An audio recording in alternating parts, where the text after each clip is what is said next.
انسانوں کی بخشش مانگتا میں سب کو معاف کر دیتا۔ میرے بھائیو، ایسے مہربان مولا کی بارگاہ میں آج توبہ کر کے گھر جانا، 3 چلے تو لگانا جب اللہ توفیق دے، پر توبہ تو آج ہی کر کے جانا۔ ظاہر ہے آپ سارے تو اٹھ کے 4 مہینے نہیں لگاؤ گے، لیکن توبہ تو سارے کر سکتے ہیں کہ نہیں کر سکتے؟ شیطان کیا کہے گا؟ ابھی کیا جلدی ہے، پھر کر لینا۔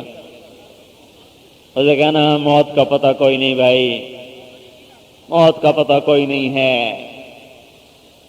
ملے خاک میں اہل شاں کیسے کیسے، مٹے نامیوں کے نشاں کیسے کیسے، زمیں کھا گئی آسماں کیسے کیسے، اجل ہی نے چھوڑا نہ کسرا نہ دارا، اسی سے سکندر صفا تہدی ہارا، ہر ایک لے کے کیا کیا نہ حسرت سدھارا، پڑا رہ گیا سب یہی ٹھاٹھ سارا، جگہ جی لگانے کی دنیا نہیں ہے، یہ عبرت کی جا ہے تماشا نہیں ہے، تجھے پہلے بچپن نے برسوں کھلایا، جوانی نے پھر تجھ کو مجنوں بنایا، بڑھاپے نے پھر آ کے کیا کیا ستایا، اجل تیرا کر دے گی بالکل صفایا، جگہ جی لگانے کی دنیا نہیں ہے، یہ عبرت کی جا ہے تماشا نہیں ہے، یہی تجھ کو دھن ہے رہوں سب سے اعلیٰ، ہاں میرا ہی ٹیکا ہو، یہی تجھ کو دھن ہے رہوں سب سے اعلیٰ، ہو زینت نرالی ہو فیشن نرالا،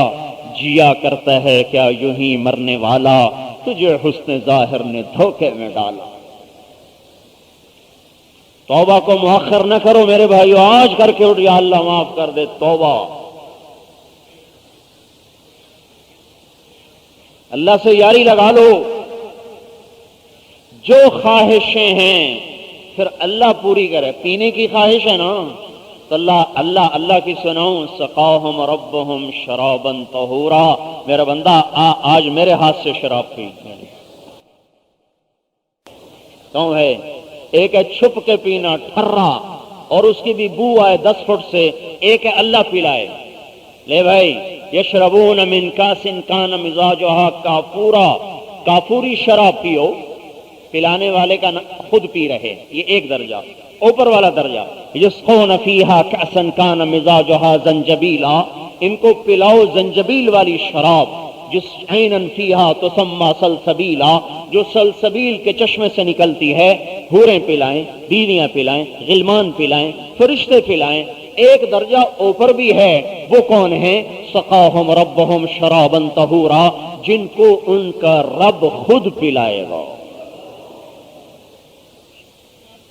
اللہ پلائے ہیں، ساقی اللہ، مجلس جنت، جام جنت کا، شراب جنت کی، پلانے والا اللہ، پینے والا جنتی، اس پینے کے یہ ارمان اللہ پورے کر دے گا۔ کھانے کا شوق ہے، کتنا کھاؤ گے؟ 2 روٹی؟ ایک بکرا کھا جائے گا، اس سے زیادہ کا کھائے؟ آ جاؤ، لگا آ جاؤ میں کھلاتا ہوں، یا اللہ کیا کھلائے گا کہ میں کھلاؤں گا؟ فاکہۃ مما یتخیرون، لحم طیر مما یشتہون، میں کھلاتا ہوں کیا؟ پھل، کون سے؟ لا مقطوعہ لا ممنوعہ، صدر مخضود، طلح ممدود، ظل ممدود، ماء مسکوب، فاکہہ کثیرہ لا مقطوعہ ولا ممنوعہ وفرش مرفوعہ، پھل پانی بہتے ہوئے، سائے جھوکے پھیلے ہوئے، خوشے لٹکے ہوئے، پھل پکے ہوئے، بیر کانٹے کے بغیر، کیلے تہ بتہ، انار انگور رمان، اور احلا من العسل، شہد سے میٹھے، الین من الزبر، مکھن سے نرم، اشد بیاضا من اللبن، دودھ سے سفید، لیس فیہا عجم، گٹھلی کے بغیر، گٹھلی کوئی نہیں، چھلکا کوئی نہیں، سخت کوئی نہیں، کڑوا کوئی نہیں، کسیلا کوئی نہیں، کھٹا کوئی نہیں، کانٹا کوئی نہیں۔ ایک بدو آیا، یا اللہ یا رسول اللہ، آپ تو کہتے ہیں جنت میں کوئی تکلیف نہیں ہوگی، تو جنت میں بیر ہوگا، بیر پہ کانٹے ہوں گے، کانٹے چبھیں گے تو تکلیف ہوگی۔ آپ نے فرمایا اللہ کے بندے بدھو، یخدد اللہ اشواقہا، یا ہاذا، جیسے میرے بدھو، جیسے محبت میں کہتے ہیں، یہ کوئی استخفاف کے لیے نہیں، محبت کے لیے کہہ رہے ہیں، یخدد اللہ اشواقہا، اللہ اس کے کانٹے اتارے گا، تو پھر کانٹے کی جگہ پھل اگائے گا۔ اس پھل کی کیا صفت ہے کہ وہ پھل جب تیار ہوگا تو 72 ٹکڑوں میں یوں کٹ کے تیرے سامنے آ جائے گا. 72. یہ خربوزے کی ہم بناتے ہیں نا ڈلیاں، اس کو بنانی پڑتی ہیں نا، کوئی پھیکا نکلتا ہے کوئی میٹھا نکلتا ہے، اور وہ 72 ٹکڑوں میں یوں تقسیم خود ہوگا، کاٹنا نہیں پڑے گا، یوں کٹے گا. ہر قاش، ہر ڈلی اس کا رنگ الگ، اس کا ذائقہ الگ اور اس کی خوشبو الگ. لو پھل کھا لو. یہاں حرام پیسے سے کتنے کیلے کھائے گا، کتنے انار کھائے گا، کتنے سیب کھائے گا؟ اب اللہ کھلائے گا. آؤ میں کھلاتا ہوں. انار پہ بیٹھے ہوں گے، انار کھا رہے، انار کھاتے کھاتے آم کا خیال آیا تو وہیں سے آم نکل کے باہر آ جائے، منگوانا نہیں پڑے، وہیں سے باہر آ جائے. ادھر بیٹھا تھا اس کو کیلے کا خیال آیا تو وہاں سے کیلا نکل آئے گا. سامنے بیٹھا تھا اس کو انگور کا خیال آیا تو وہاں سے انگور نکل آئے گا. پھر منہ میں رکھا، اس مالک کے قربان جائیں. دنیا خواہش کی جگہ نہیں ہے، کھاؤ تو مصیبت، نہ کھاؤ تو مصیبت. زیادہ کھائے تو پیٹ خراب، نہ کھائے تو جسم کمزور، زیادہ پیو تو پیشاب کرے، نہ پیو تو گردے خراب. یہ تو مصیبت ہی مصیبت. کمروں کے ساتھ بیت الخلا بنے ہوئے، حال تو یہ ہے. یہ بھی کوئی گھر ہے؟ اللہ کھلائے گا پیشاب نہیں آئے گا، اللہ پلائے گا پیشاب نہیں ہوگا، اللہ کھلائے گا پخانا نہیں ہوگا، کھائے گا پخانا نہیں، پیے گا پیشاب نہیں. نوالا منہ میں رکھا، ایک نوالا منہ میں رکھا، گوشت کا ٹکڑا منہ میں ڈالا، کھاتے کھاتے خیال آیا کہ مچھلی ہوتا تو اللہ اسی کو مچھلی میں بدل دے گا. پھر کھاتے کھاتے خیال آیا کہ یہ تو ٹکا ہوتا تو اللہ اسی کو ٹکے میں بدل دے گا. پھر خیال آ گیا کہ یہ مرغا ہوتا تو اللہ اسی کو مرغے میں بدل دے گا. پھر خیال آیا کہ یہ کبھی انار ہوتا تو اللہ اسے انار میں بدل دے گا. پھر خیال آیا کہ یہ کبھی انگور ہوتا تو اللہ اسے انگور میں بدل دے گا. ایک لقمہ منہ میں لے کے بیٹھ جائے، 1000 سال نیتیں بدلتا رہے، وہ نوالا نیچے نہیں جائے گا، اس کو لذتیں دیتا رہے گا. آؤ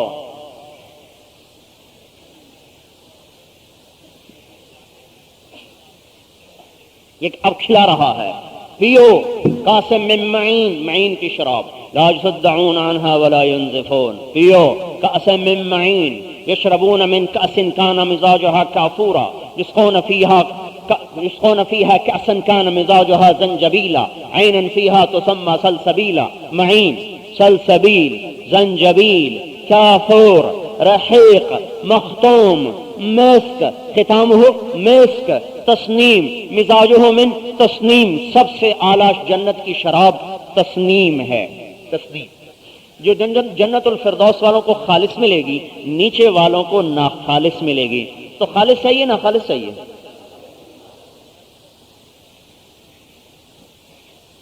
اوپر والوں کو خالص ملے گی، نیچے والوں کو ناخالص ملے گی. جو ناخالص ہے میں اس کا بتاؤں، ناخالص کا ایک قطرہ انگلی پہ لگا لے اور آسمان پہ بیٹھ جائے اور انگلی کو نیچے کر دے تو ساری دنیا میں خوشبو پھیل جائے گی. اب پینے کی خواہش پوری کر لو بھائی، کھانے کی خواہش پوری کر لو. بیویوں کی خواہش ہے، اللہ کا زنا مت کرو، حلال میں رہو. کیوں؟ میں نے تمہاری پاک بیویاں بنا کے رکھی ہیں جو گارے مٹی سے نہیں بنی، مشک، عنبر، زعفران، کافور سے بنی. مشک، عنبر، زعفران، کافور سے. یہ انگوٹھے سے گھٹنے تک زعفران، گھٹنے سے چھاتی تک مشک، چھاتی سے گردن تک عنبر، گردن سے سر تک کافور، سر کے بال چوٹی سے ایڑی تک سارے بال. چند بال توڑ کے زمین پہ رکھیں، سارے جہان میں نور بھی پھیل جائے، خوشبو بھی پھیل جائے. سمندر میں تھوک ڈالے، 7 سمندر میٹھے ہو جائیں. سورج کو انگلی دکھائے تو سورج نظر نہ آئے. مردے سے بات کرے تو زندہ ہو جائیں. زندوں کو دیکھ لے تو ان کے کلیجے پھٹ جائیں، کلیجے پھٹ جائیں. ایک قدم چلے تو ایک قدم میں 1,00,000 قسم کے ناز و انداز دکھائے. ایک قدم رکھے گی تو ایک قدم میں اس کے جسم سے 1,00,000 قسم کے ناز و انداز ظاہر ہوں گے. اور 100 جوڑے، ہر جوڑے میں رنگ الگ، ڈیزائن الگ، خوشبو الگ، مہک الگ، اور 100 جوڑوں میں اس کا چمکتا ہوا جسم نظر آئے گا. چہرے میں چہرہ نظر آئے گا، گالوں میں چہرہ نظر آئے گا، سینے میں چہرہ نظر آئے گا.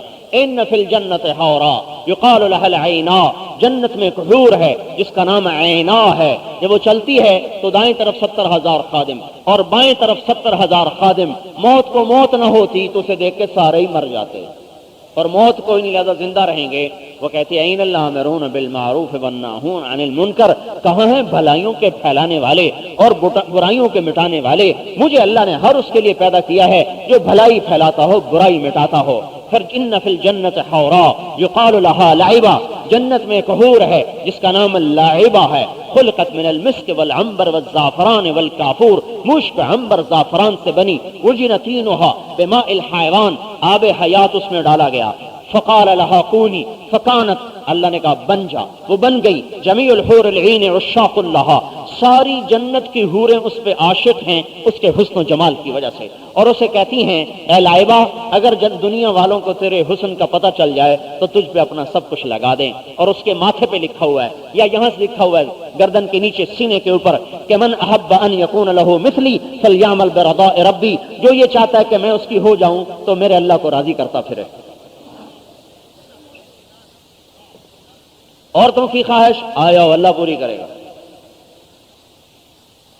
یوں ٹیک لگا کے بیٹھا ہوگا جنت سے، اور ایسے جو ٹیک لگائے گا یہ ٹیک 70 برس کی ہوگی، یوں بیٹھا ہوگا 70 سال، کس لیے کہ اللہ اس کے سامنے ایک منظر کھولے گا ایسا حسین و جمیل کہ اس کو یاد ہی نہیں ہوگا، 70 برس یوں بیٹھا ہوا۔ اللہ تعالیٰ کہیں گے ایک ہی بات میں گم ہو گیا میرا بندہ، بھائی اس کو کوئی اور نعمت دو۔ تو ایک لڑکی آئے گی جو پہلے اس کی جنت میں نہیں ہے۔ دیکھو 2 آیتیں آپ کو بتاؤں، دوزخ والوں کے لیے سب سے سخت آیت ہے فذوقوا فلن نزیدکم الا عذابا، چکھو عذاب اب یہ ہمیشہ بڑھتا جائے گا، یہ دوزخ والوں کے لیے سب سے سخت آیت ہے۔ اور جنت والوں کے لیے سب سے خوشخبری والی جو آیت ہے وہ ہے ولدینا مزید، آ جاؤ ہمیشہ ملتا رہے گا، ایک دفعہ جو ملا ہے نا وہ نہیں، ہمیشہ ملتا رہے گا۔ اب یہ بیٹھا ہوا ہے، اتنے میں اس کے کندھے پر ایک لڑکی آ کے ہاتھ مارے گی تو یہ یوں دیکھے، جب یوں دیکھے گا نا پھر پورا ہی گھوم جائے گا، کھٹ مقناطیس کی طرح یوں ہوگا، اس کو دیکھے گا تو اپنا چہرہ اس کو اس کے چہرے میں نظر آئے گا، اپنا چہرہ اس کو اس کے سینے میں نظر آئے گا۔ وہ کہے گی امالک فینا من رغبت، آپ کو میری خواہش ہے؟ وہ کہے گا سبحان اللہ، اور کیسے نہیں، پر تو ہے کون؟ ہے کون؟ میری جنت کی حور تو ہے نہیں، تو کہاں سے آ گئی؟ وہ کہے گی وہاں کوئی اغوا کے قصے تو ہے نہیں، میں ادھر کیوں اٹھا لی ادھر کیوں اٹھا لی، ظالم جانور بنے ہوئے، کتوں سے بھی بدتر۔ تو کیا کہیں گے؟ وہ کہے گی انا من المزید، میں تیری ہی ہوں، اللہ نے مجھے تیرے لیے مزید بھیجا ہے، آ جاؤ۔ خواہش، ہر خواہش، وَلَكُمْ فِيهَا مَا تَشْتَهِي أَنفُسُكُمْ وَلَكُمْ فِيهَا مَا تَدَّعُونَ۔ ایک بدو ہے، یا رسول اللہ جنت میں گھوڑے ہیں؟ آپ نے کہا ہیں، یاقوت کے، اڑیں گے جہاں تیری نظر وہاں اس کا قدم، نہ پیشاب نہ لیت۔ دوسرا بولا یا رسول اللہ اونٹ ہیں؟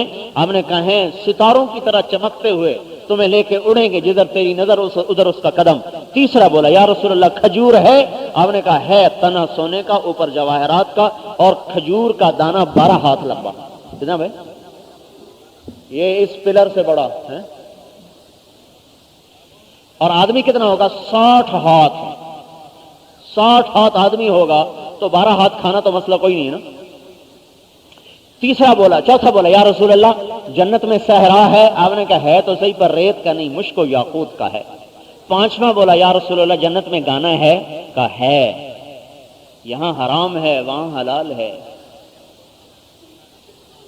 اور جو دنیا میں سنے گا جنت کی حور کا نہیں سن سکتا۔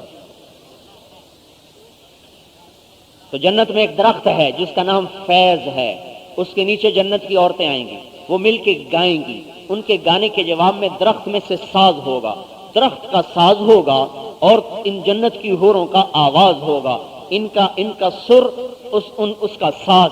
یہ سر اور ساز جب ملے گا تو جنت والوں کو جنت بھی بھول جائے گی، مست جنت بھی یاد نہیں رہے گی جب جنت کی حور گائے گی۔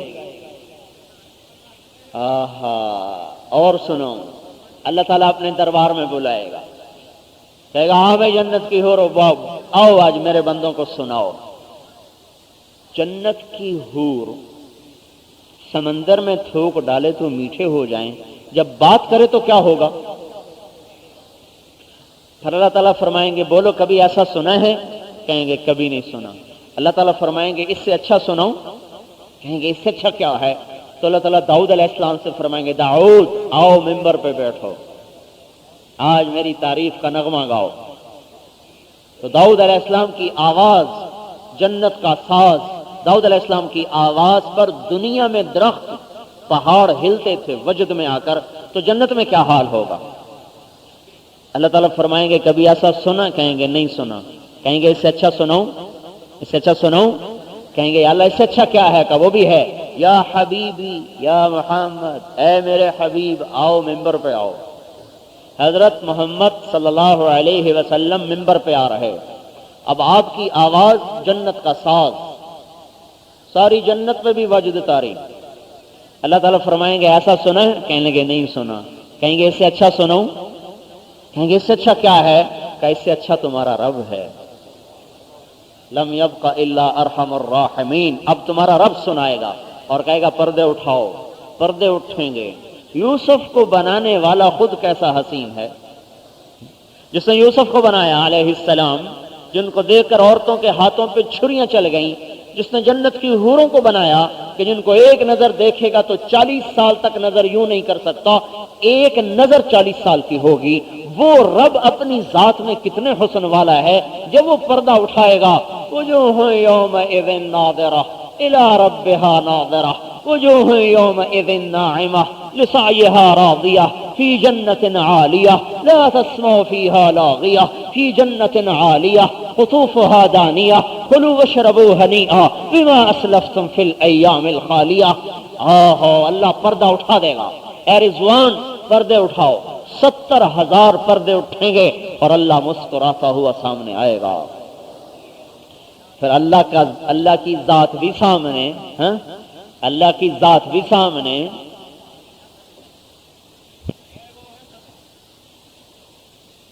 ایوب علیہ السلام سے کسی نے پوچھا بیماری کے دن یاد آتے ہیں جب ٹھیک ہو گئے تھے؟ کہنے کہ بیماری کے دن صحت کے دنوں سے اچھے تھے۔ کہنے کہ وہ کیسے؟ کہ جب بیمار تھا اللہ روز پوچھتا تھا ایوب کیا حال ہے، کہ اس پوچھ میں جو لذت تھی اس کو کچھ نہ پوچھو۔ تو جب آپ جنت میں بیٹھے ہوں اور اللہ کو آپ دیکھ رہے ہوں، نہ موت، نہ بڑھاپا، نہ کمائی، نہ بچوں کا غم، کوئی غم نہیں، اور اللہ کو آپ دیکھ رہے ہیں، پھر اللہ آپ کا نام لے کیا حال ہے، کیا خیال ہے؟ اب اللہ اپنا کلام سنائے گا، ساری جنت، سارے انسان، سارے فرشتے، سارے جنات، جو جنت کی نہروں کا پانی اٹھ اٹھ کے یوں اللہ کو سجدہ کرے گا، یوں ساری جنت، پرندے جھکے ہوئے، درخت جھکے ہوئے۔ انسان کہیں گے اللہ ہمیں بھی اجازت دے، ہم بھی تمہیں سجدہ کریں۔ کہا نہیں، تم مہمان ہو، مہمان کو نہیں تکلیف دی جاتی۔ وہ نمازیں دنیا میں تھی اب چھٹی، وہ روزے دنیا میں تھے اب چھٹی، وہ حج زکات تقوی توکل دنیا میں، اب جاؤ تم مہمان میں میزبان۔ آدمی نافرمانی اس لیے کرتا ہے نا کہ اپنی لذتیں پوری کرنا چاہتا، آ جاؤ اب اللہ پوری کرے گا، لے لو ہمیشہ کے لیے۔ اللہ کی طرف لوٹ جاؤ میرے بھائیو، اللہ کے واسطے، میں بھی آپ بھی سب توبہ کریں۔ دوسرا کام کیا کرنا ہے؟ حضرت صرف کان پکڑ کے توبہ نہیں ہوتی، میری توبہ نہیں، یا اللہ آج تک جو تیری نافرمانی کی اس سے توبہ، تیرے حق میں کمی کی اس سے بھی توبہ، بندوں کے حق میں کمی کی اس سے بھی توبہ، دونوں ضروری ہیں۔ لوگوں کا حق مارا اس سے بھی معافی مانگی، اللہ کا حق مارا اس سے بھی معافی مانگی۔ نہ حقوق اللہ کی معافی، نہ حقوق العباد کی معافی ہے۔ یہ شیطان نے پتہ نہیں کیسے بات چلا، حقوق اللہ معاف ہو جائیں گے، حقوق العباد معاف نہیں ہوں گے، لہذا ٹھیک ہے نماز چھوڑ دو۔ بھائی کلمہ توحید اللہ کا حق ہے، حقوق العباد معاف ہو سکتے ہیں، حقوق اللہ معاف نہیں ہو سکتے۔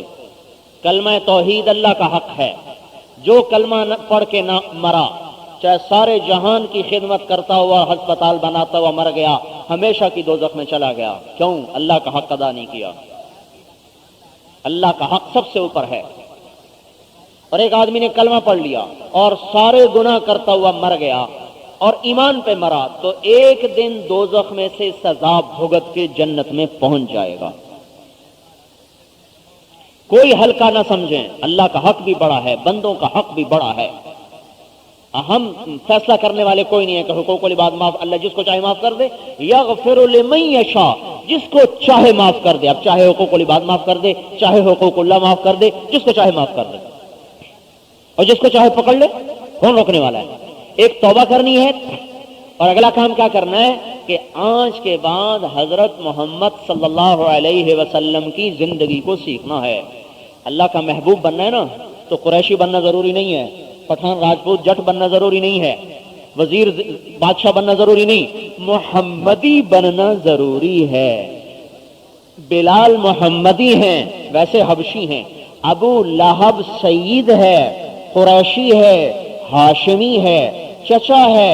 قرآن کہتا ہے تبت یدا ابی لہب وتب ما اغنى عنه ماله وما كسب سيصلى نارا ذات لهب وامرأته حمالة الحطب في جيدها حبل من مسد.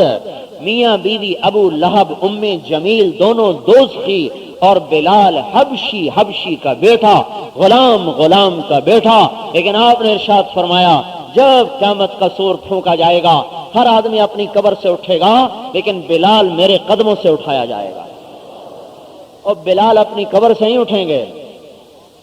ایک حدیث میں آتا ہے، آپ نے کہا میں اٹھوں گا، میرے دائیں طرف سے ابوبکر، میرے بائیں طرف سے عمر، اور میرے قدموں سے بلال حبشی کو اٹھایا جائے گا. اور جنت کو چلیں گے. اگلی سن کہا لوگ میدان حشر پیدل چلیں گے، میں براق پہ چلوں گا، بلال میرے آگے سرخ اونٹنی پر سوار ہو کے میرے آگے چلے گا. پھر میدان حشر میں پہنچ کے اذان دے گا، یہ اذان سارا جہان سنے گا. اور پھر جنت کو چلتے ہوئے آپ نے کہا سب سے پہلے میں جنت میں جاؤں گا، اور میری اونٹنی کی نکیل بلال کے ہاتھ میں ہوگی جو میرے ساتھ جنت میں داخل ہوگا. یہ کہاں سے ملا؟ محمدی بن گئے. تو اگلا کام کیا کرنا ہے؟ حضرت محمد صلی اللہ علیہ وسلم کے طریقے پر آنا ہے. وہ کالا گورا نہیں دیکھتا، محمدی دیکھتا ہے. مرد عورت نہیں دیکھتا، محمدی دیکھتا ہے. اس کا ایک ہی حبیب ہے، وہ محمد ہے. اس کا ایک ہی حبیب ہے، وہ احمد ہے. اس کا ایک ہی حبیب ہے وہ. دیکھو جس سے محبت ہوتی ہے نا آدمی اس کے کئی نام لیتا ہے. بیٹے کا نام رکھا ہم نے، بیٹے کا نام رکھا عبد الرحمن. اب ماں کہہ رہی میرا عبد الرحمن، میرا چاند، میرا سورج، میرا ٹکڑا، میرا دل، میرا جگر، میری بوٹی. نہیں کہتی؟ یہ کیوں کہہ رہی؟ صرف عبد الرحمن کیوں نہیں کہتی؟ محبت کی کثرت الفاظ کو کھینچ رہی. کبھی اس کو چاند بنا رہی چاہے کالا ٹٹو، کبھی اس کو سورج بنا رہی، کبھی اس کو جگر ٹکڑا بنا رہی، کبھی دل کا ٹکڑا بنا رہی، کبھی آنکھوں کی ٹھنڈک بنا رہی. محبت نام کو کھینچتی ہے. اجد الملامت فی ہواک لذیذۃ حبا لذکرک فلیلم للبم. محبت کھینچتی ہے. تو آپ نے کہا اللہ نے میرے 10 نام رکھے ہیں، ایک نام نہیں رکھا، 2 نام نہیں رکھے، 10 نام ہیں میرے. ان لی عند اللہ 10 اسماء، میرے 10 نام. انا محمد و احمد والماحی والحاشر والعاقب والفاتح والخاتم وابو القاسم وطه ویاسین. میرا نام محمد، میرا نام احمد، میرا نام ماحی کفر مٹانے والا، میرا نام عاقب جس کی ایڑیوں سے حشر ہونے والا، جو سب سے پیچھے آنے والا، میرا نام حاشر جس پر حشر ہونے والا، میرا نام فاتح نبیوں میں پہل کرنے والا، میرا نام خاتم نبیوں میں انتہا کرنے والا، میرا نام ابو القاسم، میرا نام طہ، میرا نام یاسین. قاسم آپ کے بیٹے کا نام ہے تو اس پر ابو القاسم اور طہ اور یاسین. اس کا مطلب یہ اللہ جانے یا اس کا حبیب جانے، اور کسی کو نہیں آتا. تو آپ نے کہا میں محمد، میں احمد، میں فاتح، میں خاتم، میں حاشر، میں عاقب، ابو القاسم. فاتح کیسے ہیں؟ کب نبوت ملی؟ عمر ابن عبسہ پوچھ رہے ہیں یا رسول اللہ نبوت کب ملی؟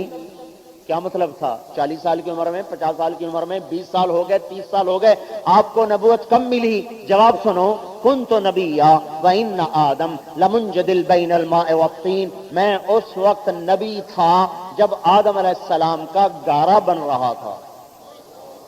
آدم علیہ السلام کا گارا بن رہا، اور آپ کو نبوت کا تاج پہنایا جا چکا. پھر آپ نے کہا ان اللہ تخیر القبائل، اللہ نے قبیلوں کو دیکھا، فاختار العرب، اس میں سے عرب چھانٹے.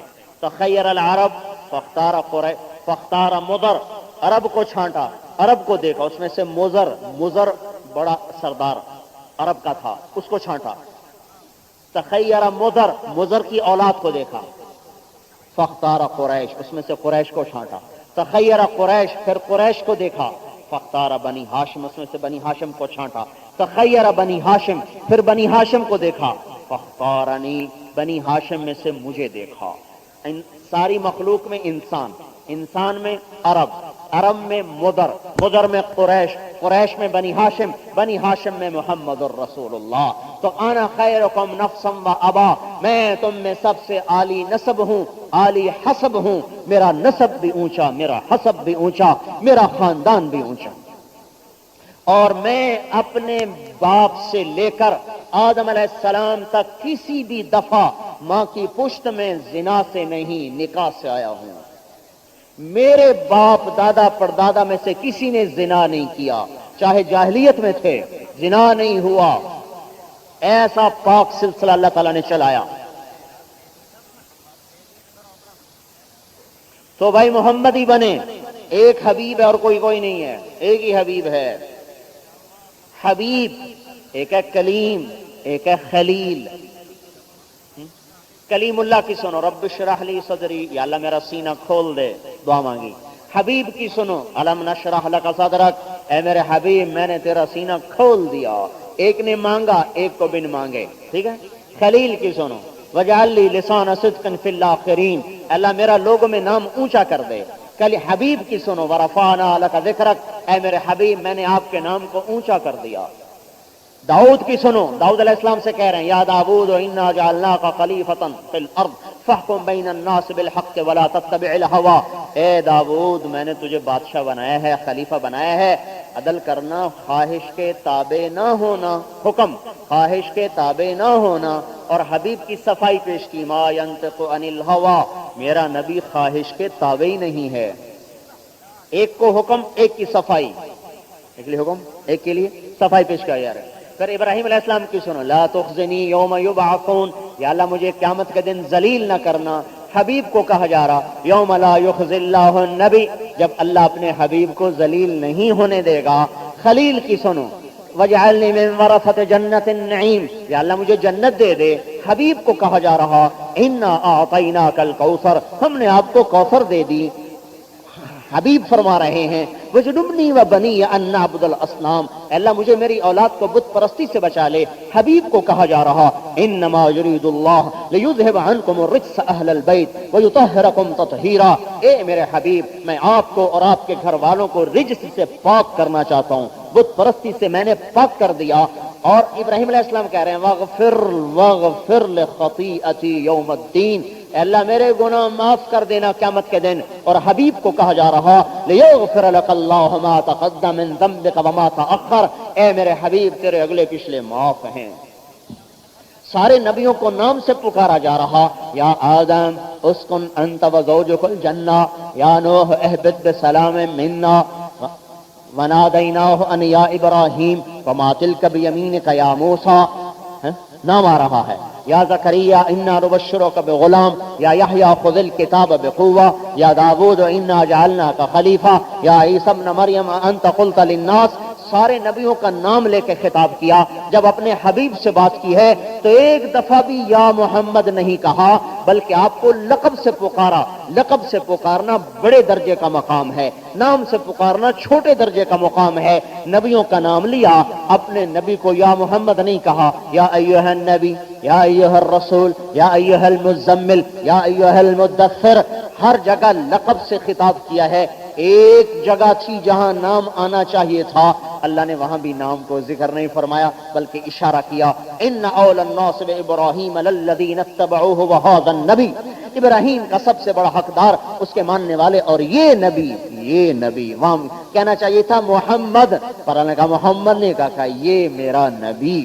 یہ اللہ کا دیا ہوا احترام ہے. پھر صرف اتنا نہیں، ہمیں بھی حکم دیا لا تجعلوا دعاء الرسول بینکم کدعاء بعضکم بعضا، میرے نبی کو نام سے مت پکارو، یا رسول اللہ کہو، یا نبی اللہ کہو، یا حبیب اللہ کہو، یا محمد مت کہو، بے ادبی ہے. نام نہیں لے سکتے. آواز اونچی مت کرو میرے نبی کی آواز پر. لا ترفعوا اصواتکم فوق صوت النبی، میرے نبی کی آواز پر آواز اونچی مت کرو، ادب سکھایا۔ اللہ اکبر۔ اور سنو، جب آپ معراج پہ گئے، یا اللہ، ابراہیم آپ کے خلیل ہیں، موسیٰ آپ کے کلیم ہیں، داؤد کے لیے آپ نے لوہا نرم کیا، سلمان کے لیے آپ نے ہوا تابع کی، عیسیٰ کے لیے آپ نے مردے زندہ کیا، علیہم الصلوات و تسلیمات، تو یا اللہ میرے لیے کیا ہے؟ اتخذت ابراہیم علیہ السلام خلیلا وموسیٰ علیہ السلام کلیما اعلنت لداود علیہ السلام الحدید وسخرت لسلیمان علیہ السلام الریاح واحییت لعیسیٰ علیہ السلام الموتى۔ تو میرے لیے کیا ہے؟ اللہ تعالیٰ نے فرمایا آپ کے لیے سب سے اعلیٰ چیز ہے، آتیتک افضل من ذلک کلہ، میں نے آپ کو سب سے اعلیٰ چیز دی ہے۔ کیا ہے؟ وہ یہ ہے کہ اللہ ذکرت الا ذکرت معی، قیامت تک آپ کا اور میرا نام اکٹھا رہے گا، جدا نہیں ہو سکتا۔ کیا ہے بھائی لا الہ الا اللہ؟ بدل سکتا ہے؟ اکٹھے ہو گئے، کیسے اکٹھا کیا؟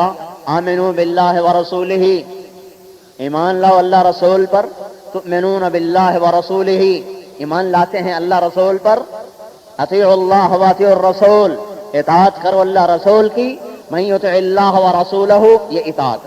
آگے نافرم من یعص اللہ ورسولہ ذلك بأنهم كفروا بالله ورسوله براءة من الله ورسوله أذان من الله ورسوله فأذنوا بحرب من الله ورسوله من يحادد الله ورسوله من يشاقق الله ورسوله اللہ رسول اللہ رسول استجیبوا للہ وللرسول لا تخونوا اللہ والرسول واللہ ورسولہ احق ان یرضوہ سیؤتینا اللہ من فضلہ ورسولہ انما غنمتم فان للہ خمسہ وللرسول۔ اللہ رسول اکٹھا کر دیا، قیامت تک ایک بریکٹ میں کر دیا۔ اب عزت لینی ہے تو محمدی بنو، جٹ نہ بنو، محمدی بنو۔ تاجر زمیندار بعد میں ہیں، راجپوت پٹھان جاٹ بعد میں ہیں، محمدی پہلے ہیں۔ جس کی اللہ تعریف کرے اس کا کیا مقام ہوگا بھائی؟ تو بھائیو، حضرت محمد صلی اللہ علیہ وسلم کے طریقے پر آؤ۔ آپ تشریف فرما ہیں، ایک بدو گزرا، وہ کہنے لگا یہ کون ہے؟ کہ یہ وہی ہے جو کہتا میں نبی ہوں، تو لوٹ آیا، اونٹ پہ تھا، نیچے اترا۔ عرب جو تھے نا گوہ کھاتے تھے، ایک جنگلی جانور ہے گوہ، یہ چھپکلی سے کوئی 100 گنا بڑا کر دیں تو گوہ بن جاتی ہے، وہ شکار کر کے لایا ہوا، تو اس کی رسی کو کھولا اور آپ کے سامنے پھینک دیا۔ کہنے لگا یہ کہے نا کہ تو رسول ہے تو پھر تو میں رسول مانوں گا۔ اپنی طرف سے نا لاجواب کر دیا، ایک جانور ایک مردہ، تو بولے کیسے؟ تو آپ نے اس کو یوں دیکھا ایک نظر، پھر فرمایا یا بب، گوہ کو بب کہتے ہیں، یا بب، تو اس مردہ بے جان نے سر اٹھایا، لبیک وصادیک یا زین من وافا یوم القیامہ، عربی زبان فصیح بلیغ، لبیک میں حاضر، اے قیامت کے دن آنے والوں کو خوبصورت بنانے والے۔ یہ سبحان اللہ، یہ جو لقب ہے نا، اس بے جان گوہ نے آپ کو دیا، اتنا خوبصورت لقب ہے کہ آج تو کوئی انسان آپ کو ایسا لقب نہیں دے سکا۔ یا زین من وافا یوم القیامہ، اے قیامت میں آنے والوں کو حسن دینے والے، حسین بنانے والے۔ ہم نے کہا من تعبد، تیرا رب کون ہے؟ کمن فی السماء عرشہ، فی الارض سلطانہ، فی البحر سبیلہ، فی الجنت رحمتہ، فی النار عقابہ۔ میرا رب وہ ہے جس کا عرش آسمان پر، سلطنت زمین پر، راستے سمندر میں، رحمت جنت میں، عذاب دوزخ میں۔ آپ نے کہا من انا، میں کون ہوں؟ میں کون ہوں؟ کہ انت رسول رب العالمین وخاتم النبیین قد افلح من صدقک وقد خاب من کذبک۔ آپ اللہ کے رسول ہیں، آپ عالم رب العالمین کے رسول ہیں، آپ آخری رسول ہیں، جو آپ کی مانے گا کامیاب، جو نہیں مانے گا ہلاک۔ آپ نے بلا فرمایا اب بولو بھائی آپ کیا کہتے ہو؟ کہنے لگا اب تو مانتا ہوں، جانوروں کے نبی، بے جان کے نبی۔ میرے بھائیوں، اگلا کام کرنے کا یہ ہے کہ حضرت محمد صلی اللہ علیہ وسلم کے طریقے میں آ جائیں، محمدی نظر آئیں، محمدی وردی پہن لیں۔ اس کے بغیر مسئلہ حل نہیں ہوگا، وہاں سے لینا پڑے گا۔ وہ اللہ ایک سنت سات و زمین آسمان سے زیادہ قیمتی ہے۔ ہم کیا سمجھتے ہیں؟ سنت کی خیر ہے، کیا کہتے ہیں؟ سنت کی خیر ہے۔ کیوں خیر ہے بھائی؟ 1 روپیہ گر جائے اس کی تو خیر ہے نہیں، وہ تو جھک کر اٹھاتے ہیں، اور سنت چھوڑ دے تو کہتے ہیں سنت کی خیر ہے، کوئی بات نہیں۔ کیوں؟ 10 روپے گر جائیں تو اس کو تو نقصان نظر آتا ہے، سنت چھوٹ جائے تو اس کا نقصان نظر نہیں آتا. کیوں؟ ایک نمبر سے لوگ پاس ہوتے فیل ہو جاتے ہیں، ایک ووٹ سے لوگ ہار جاتے ہیں، ایک ووٹ کی کمی سے جیت ہار میں بدل جاتی ہے، ایک نمبر کی کمی سے پاس ہوتا فیل ہو جاتا ہے. ایک دھاگا، کپڑے والے بہت سے بیٹھے ہوں گے، کپڑے میں سے ایک دھاگا نکل جائے تو کپڑے کی قیمت گر جاتی ہے، ایک سنت جسم سے نکلے گی تو انسان کی قیمت بھی اللہ کے ہاں گرے گی. یہ کیسے ہو سکتا ہے کہ سنت موجود نہ ہو اور قیمت برابر ہو؟ یہ کیسے ہو سکتا ہے؟ ایک دھاگا نکل جائے تو جن کو کپڑے کا پتہ ہے، میں نے کپڑے والوں سے سنا، کو میرا اس کے بارے میں کوئی علم نہیں ہے، کپڑے والوں نے بتایا کہ اگر اس میں سے ایک دھاگا، وہ شیشہ رکھ کے دیکھتے ہیں، ایک دھاگا کم ہو تو کپڑے کی قیمت گر جاتی ہے. نبی پاک صلی اللہ علیہ وسلم کی سنت چھوٹ جائے تو میری کوئی قیمت کم نہیں ہوگی. گریں گے. سے میرے بھائیوں، حضور پاک صلی اللہ علیہ وسلم کے ہاتھوں میں ہاتھ دے دو جن کی پرواز عرش کے بھی اوپر ہے. کہاں تک پرواز ہے؟ عرش کے بھی اوپر. سارے پردے اٹھا کے اپنا آپ دکھا رہے، یا حبیبی، اے میرے حبیب. اللہ، مکالمہ ہو رہا، موسیٰ علیہ السلام پہ تجلی پڑے، ہوش نہ آئے، اور یہاں ذات سامنے اور مکالمے ہو رہے ہوں. اتنی اونچی پرواز ہے محمد مصطفیٰ صلی اللہ علیہ وسلم. اس لیے میرے بھائیوں، اگلی محنت یہ ہے کہ ہر مسلمان سیکھے میرے نبی کا طریقہ کیا ہے.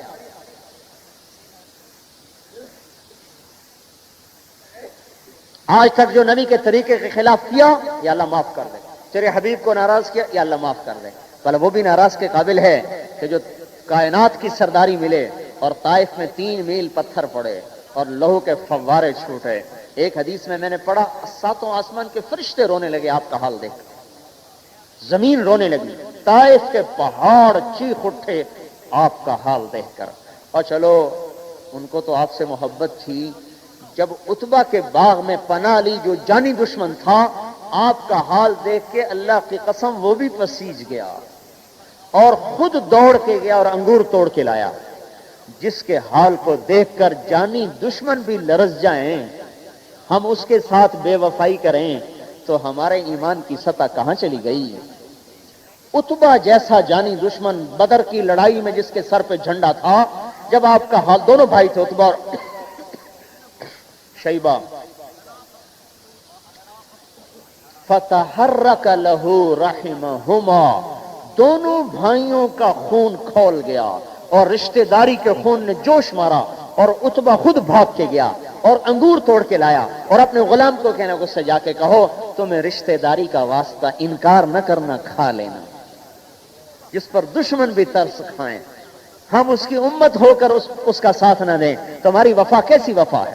وہ احد کی لڑائی یاد کرو، جب آپ کو عتبہ بن ابی وقاص نے پتھر مارا، یہاں آ کے لگا، یہاں کے لگا، دانت ٹوٹ گئے، کڑیاں اندر گھس گئیں اور آپ چکرا کے زمین پر گرے اور غشی طاری ہوئی. ہوش میں آتے کا یا اللہ اغفر لقومی فانہم لا یعلمون، انہیں عذاب نہ دینا، ان کو پتہ کوئی نہیں. یا اللہ انہیں معاف کر دینا، انہیں پتہ کوئی نہیں. ابن قمیہ نے تلوار کا وار کیا جو کندھے پہ پڑا، 1 مہینہ تک اس کا علاج ہوتا رہا جو زخم آپ کو یہاں لگا. ابن عبداللہ ابن قمیہ حذلی نے وار کیا تھا اور عتبہ بن ابی وقاص نے پتھر مارا جو یہاں لگا اور چکرا کے گرے ہیں، لہو کے فوارے چھوٹ گئے، دانت ٹوٹ گئے، کڑیاں گھس گئیں، لیکن اپنی امت کو یاد کر رہے ہیں. پیٹ پہ پتھر بندھے ہوئے ہیں جو اشارہ کرتے احد پہاڑ تو سونا بن جاتا. پیٹ پہ پتھر بندھے ہوئے ہیں کہ میری امت کا بھلا ہو جائے، اور بیٹھ کے نماز پڑھ رہے ہیں. ابو ہریرہ کہنے لگے یا رسول اللہ آپ بیٹھ کے کیوں نماز پڑھ رہے ہیں؟ فرمایا بھوک کی وجہ سے کھڑا نہیں ہوا جاتا. یہ سب کس لیے؟ ہمارے لیے. ہم ان سے بے وفائی کریں. عرفات کے میدان میں 5 گھنٹے دعا مانگی، اللہ میری امت، میری امت، میری امت، میری امت. مزدلفہ میں فجر کے بعد اشراق تک دعا مانگی، میری امت، میری امت، میری امت. اور دنیا سے جانے کا وقت آیا تو پھر بھی میری امت کو، اپنی امت کو دیکھ رہے. آپ نے کہا میں اپنی امت کو دیکھنا چاہتا ہوں. کھڑکی کھولی، امت کو دیکھا نماز پڑھتے ہوئے. تو حضرت انس فرماتے ہیں کہ ہماری نظریں آپ کی طرف چلی گئیں، آپ کے چہرے پہ رونق آئی، ہم نے سمجھا ٹھیک ہو گئے. ہم خوشی کی وجہ سے قریب تھا کہ نمازیں توڑ کے آپ کی طرف دیکھنے لگ جاتے. آپ نے پردہ گرا دیا، واپس تشریف لے گئے. تو اتنے میں جبریل علیہ السلام آ گئے. یا رسول اللہ، باہر اسرائیل آئے کھڑے ہیں، اندر آنے کی اجازت مانگتے ہیں. اسرائیل علیہ السلام اندر، آپ نے کہا آ جائے. وہ اندر آئے. یا رسول اللہ، جب سے موت کا کام میرے ذمے لگا میں نے کسی سے اجازت نہیں مانگی، نہ آئندہ مانگوں گا. آپ کے بارے میں آپ کے رب کا ارشاد تھا کہ میرا حبیب اجازت دے تو اندر جانا، نہیں تو واپس چلے جانا. اور یا رسول اللہ، جب سے میرے ذمے موت کا کام لگا ہے میں نے کبھی کسی سے پوچھا نہیں. آپ کے بارے میں آپ کے رب کا ارشاد ہے کہ میرے نبی سے پوچھ لینا، رہنا چاہیں تو ان کو اختیار ہے، آنا چاہیں تو ہم ملنا چاہتے ہیں. اب سنو، آپ نے کہا جبرائیل جاؤ اللہ کے پاس پوچھ کے آؤ کہ میرے بعد میری امت کے ساتھ کیا کرے گا، میں پھر بتاؤں گا کہ میں نے جانا ہے کہ رہنا ہے. تو ہم اس سے بے وفائی کریں کس کے لیے؟ 10 روپے کے لیے، ایک دکان کے لیے، ایک ممبری کے لیے، 4 دن کی زندگی، ان سے بے وفائی کریں. جبریل علیہ السلام لوٹ کے واپس آئے. یا رسول اللہ، اللہ تعالیٰ فرما رہے ہیں آپ کی امت کو آپ کے بعد ہم اکیلا نہیں چھوڑیں گے، ساتھ دیں گے. اچھا، الآن قرۃ عینی، اب میری آنکھیں ٹھنڈی ہیں. اگر میری امت کے ساتھ بس اللہ بلا لے یہ ہوگا نا. تو جبریل علیہ السلام کہنے لگے یا رسول اللہ، اچھا اگر آپ نے یہ فیصلہ کر لیا ہے تو آج میرا بھی دنیا میں آخری دن ہے، آج کے بعد وحی کا سلسلہ ختم ہو گیا. نہ موت میں بھولے، نہ زندگی میں بھولے، نہ حشر کے دن بھولیں گے جب ہر نبی نفسی نفسی کہے گا. عیسیٰ علیہ السلام کہیں گے یا اللہ میں اپنی ماں کا سوال نہیں کرتا، میری جان بچا لے. ابراہیم علیہ السلام کہیں گے یا اللہ میری دوستی کا واسطہ، میری جان بچا لے. ایسے عالم میں اللہ کا حبیب کہے گا یا رب امتی امتی امتی امتی. تو میرے بھائیوں، ہر مسلمان توبہ کر کے حضرت محمد صلی اللہ علیہ وسلم کی زندگی پر آئے. اس کی محنت ہے تبلیغ کا کام. اس میں عبادات ہیں جس میں نماز سب سے بڑا رکن ہے. نماز پر ایسی محنت فرمائیں کہ جب آپ اللہ اکبر کہیں تو پھر سلام پھیرنے تک اللہ کے سوا کسی کا خیال نہ آئے. جو ایسی نماز سیکھ لے گا اس کے کام مصلی سے شروع ہو جائیں گے. اس کو تھانے دار کے پاس نہیں جانا پڑے گا، ایس پی کے پاس نہیں جانا پڑے گا، صدر وزیر ایم پی کے پاس نہیں جانا پڑے گا. وہ اپنا مصلی بچھا دے، بس اللہ اکبر آپ بول، ادھر سے ملے گا. پر کیسی نماز ہو جب کہے اللہ اکبر تو پھر کسی اور کا دھیان نہ آنے دے دل میں. دھیان سے سننا، ابن القیم ایک بہت بڑے محدث عالم مجتہد گزرے ہیں. وہ فرماتے ہیں نمازی 5 طرح کے ہوتے ہیں. نمازی 5. پہلا نمازی سستی کرنے والا، متہاون، کبھی پڑھ لی کبھی چھوڑ دی، کبھی 3 پڑھی کبھی 4 پڑھی، کبھی 2 پڑھی کبھی 5 پڑھی، کبھی کوئی بھی نہ پڑھی، یہ دوزخ میں جائے گا، معذب بالنار.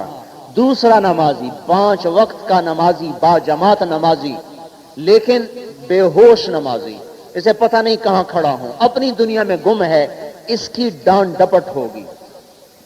جہنم نہیں، نماز کی وجہ سے دوزخ میں نہیں جائے گا، کسی اور وجہ سے چلا جائے تو الگ بات ہے. اب نماز بھی پڑھی، کسی کا حق بھی مارا، تو اب نماز سے تو جان نہیں چھوٹے، جب تو حق نہیں دیا تو جانا پڑے گا جہنم میں. نماز پڑھی، حج نہیں کیا، حج فرض تھا تو جانا پڑے گا. اچھا، دوسرا وہ ہے جس نے نماز پڑھی 5 وقت لیکن اپنی دنیا میں گم ہے، اس کو ڈانٹ ڈپٹ ہوگی.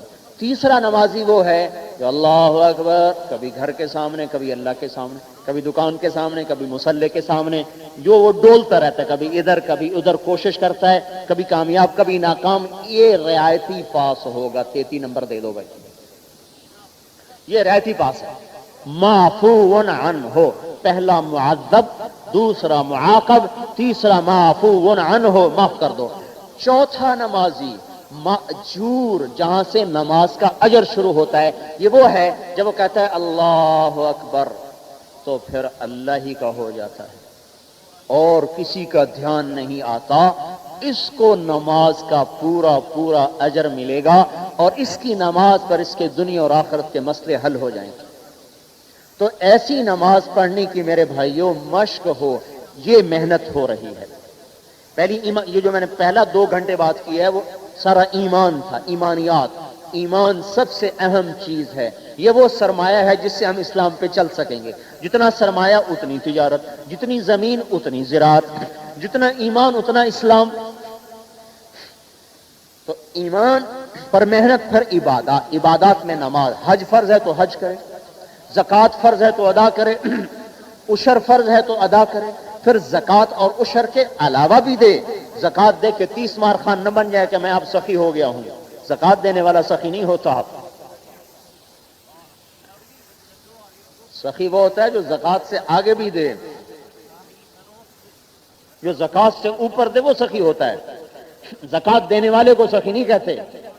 اور اللہ تعالیٰ نے جنت الفردوس کو بنایا، کیا جنت اچھا اللہ نے جنت الفردوس کو اپنے ہاتھ سے بنایا ہے۔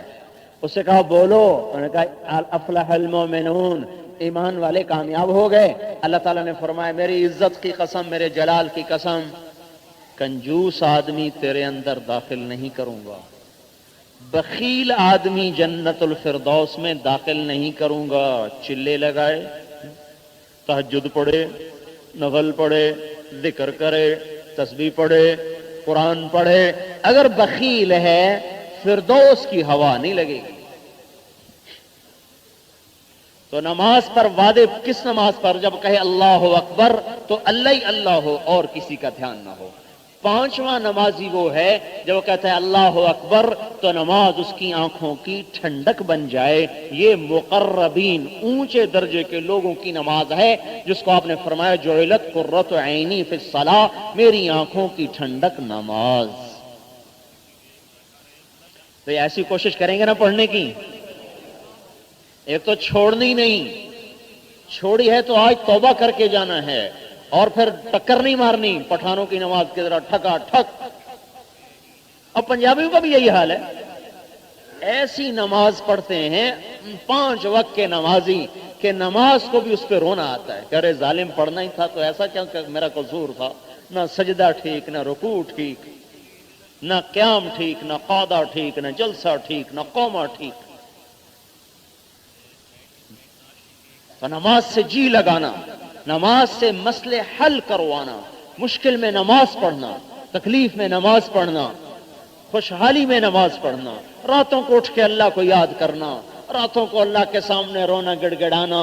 اللہ کی قسم میں یوں کہوں جیسے نظر اٹھانے کی جو لذت ہے، نظر جھکانے کی لذت اس سے زیادہ ہے، پر لوگوں کو پتہ ہی کوئی نہیں۔ رات کو سونے کی جو لذت ہے، رات کو رونے کی لذت اس سے بہت زیادہ ہے، تو لوگوں کو پتہ ہی لذت چکھی کوئی، کاش کے چکھ لیتے۔ تیسری محنت اس بات کی محنت ہے کہ ہر مسلمان اپنی ضرورت کا علم سیکھے، جاہل بن کے زندگی نہ گزارے۔ مدرسے میں داخل ہونا ضروری نہیں، عالم بننا ضروری نہیں، پر اپنی ضرورت کا علم حاصل کرنا فرض عین ہے۔ تاجر اپنی تجارت کا علم حاصل کرے، فرض ہے۔ ذمہ دار اپنی زراعت کا علم حاصل کرے، فرض ہے کہ کون سی زراعت اللہ کو پسند ہے، کون سی تجارت اللہ کو پسند ہے، کیسی شادی اللہ کو پسند ہے، لباس پہننا ہے کیسا لباس اللہ کو پسند ہے، گھر بنانا ہے کیسا گھر اللہ کو پسند ہے، نوکری کرنی ہے کس طرح کی نوکری اللہ کو پسند ہے، علم کا شوق ہو۔ موسیٰ علیہ السلام جلیل القدر پیغمبر، پہلے رسول، پہلے کلیم، اتنا پتا چل گیا کہ ایک آدمی مجھ سے زیادہ جانتا ہے تو بستر باندھ لیا کہ یا اللہ میں اس کے پاس جاؤں گا، کتنی دیر چلوں گا، لا ابرح حتی ابلغ مجمع البحرین او امضی حقبا، چاہے مجھے ساری زندگی چلنا پڑے میں چلوں گا اس آدمی کے پاس جس کے وہ پاس وہ علم ہے جو میرے پاس نہیں، میں اس سے وہ علم سیکھنے جاؤں گا۔ ابھی جانتے بھی کچھ نہیں اور کہتے ہیں ہمیں سب پتا ہے، ہمیں سب پتا، سارے ہی مفتی ہیں پاکستان میں، سارے حکیم ہیں، سارے مفتی ہیں، جس سے بات کرو کوئی بیماری کی کوئی نسخہ ٹھک دے گا، یہ لے لے بھائی، جس سے بات کرو دین کی کوئی فتویٰ دے دے گا۔ ہمارے بھی ایک بڑے پیارے دوست ہیں، بھائی ہیں، ہم بھی ان کو مفتی کہتے ہیں کیونکہ ان کو فتوے دینے کی بغیر علم کی عادت ہے، تو سارے ہی مفتی ہیں، آتا جاتا کچھ بھی نہیں، ٹھک فتوا۔ تو بھائی ہر مسلمان علم سیکھے، قرآن سیکھے۔ قرآن کیا کہتا ہے؟ یہ کوئی لٹکانے کی کتاب نہیں ہے، دل میں اتارنے کی کتاب، یہ وہ کتاب ہے جس نے عربوں کو جھنجھوڑ دیا، یہ وہ کلام ہے۔ میں آپ کو کیسے سمجھاؤں؟ فاصدع بما تؤمر واعرض عن المشرکین انا کفیناک المستہزئین۔ اس کلام میں جو طاقت ہے، ایک کافر عرب بدو اپنے اونٹ پہ بیٹھا تھا، یہ آیت سنی تو لرز کے زمین پہ جا گرا اس آیت کی مفہوم کو سمجھ کر۔ اور قرآن کے الفاظ میں اتنی طاقت ہے، مفہوم میں کتنی طاقت ہوگی کہ کافر الٹ کے زمین پہ جا گرا۔ ام خلقوا من غیر شیء ام هم الخالقون ام خلقوا السماوات والارض بل لا یوقنون ام عندهم خزائن ربک ام هم المسیطرون۔ اس کلام کو سن کر مطعم ابن عدی فرماتے ہیں کہ میرے دل کے ٹکڑے ٹکڑے ہو گئے اور مجھے ایسے لگا جیسے میرا ہارٹ فیل ہو جائے گا، اور میں نے وہیں کلمہ پڑھ لیا۔ بھینس کے سامنے بین بجانا اور ہمارے سامنے قرآن پڑھنا تقریباً برابر ہوگی۔ بھائی قرآن سیکھو، اللہ کے علم کو سیکھو۔ مدرسے میں جانا ضروری نہیں ہے۔ اب ایک بوڑھا آدمی کیسے مدرسے میں؟ علماء سے نہیں، مفتیوں سے، جن کو فتوے کا درک ہے، جو فتویٰ جانتے ہیں، اس سے پوچھو، ہر ایک سے مت پوچھو۔ اگر پوچھ کے چلو گے تو بھائیو غلط بھی صحیح ہو جائے گا، اور اگر نہیں پوچھیں گے تو صحیح بھی غلط ہو جائے گا۔ حلال کو بھی حرام کر بیٹھیں گے، لیکن اس نیت سے جاؤ کہ مجھے اپنے آپ کو بدلنا، یہ نہیں کہ مول صاحب یہ میرا کاروبار ہے، کوئی فتویٰ دو یہ حلال ہو جائے، ہے حرام پر کوئی حلال کر دو۔ اپنے آپ کو بدلنا نہیں چاہتے، کہتے مفتی صاحب کوئی فتویٰ نکالو کہ یہ حلال ہو جائے۔ تقسیم ہند سے پہلے ایک واقعہ، ایک آدمی نے اپنی بیوی کو 3 طلاق دے دی۔ اب وہ آیا ایک مولوی صاحب کے پاس، کہا جی 3 طلاق دے دی کیا ہوگا؟ کہنے لگے حرام ہو گئی، اور کیا ہوگا؟ تو اس نے ایک لفافہ ڈال کے مصلے کے نیچے نکالا، مصلے کے نیچے رکھ دیا، کہا جی 3 طلاق دے دی کیا ہوگا؟ کہنے لگے سوچنا ہی پڑے گا، سوچنا ہی پڑے گا۔ کیوں؟ لفافہ آ گیا۔ کہنے لگا اچھا بتاؤ تم نے کیا کہا تھا؟ کہنے لگا جی میں نے کہا تھا 3 طلاق، ان کا کوئی نہیں ہوئے۔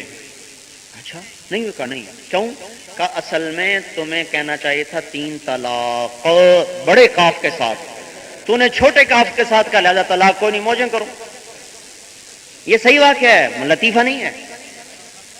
تو ایک بہت بڑے عالم تھے مفتی، انہیں پتہ چلا، انہوں نے فرمایا پھر تو نکاح ہی نہیں ہوا، چونکہ اس کو بڑے قاف سے کہنا چاہیے تھا میں نے قبول کیا، تو اس نے تو قبول نہیں قبول کہا تھا، لہذا نکاح ہی نہیں ہوا۔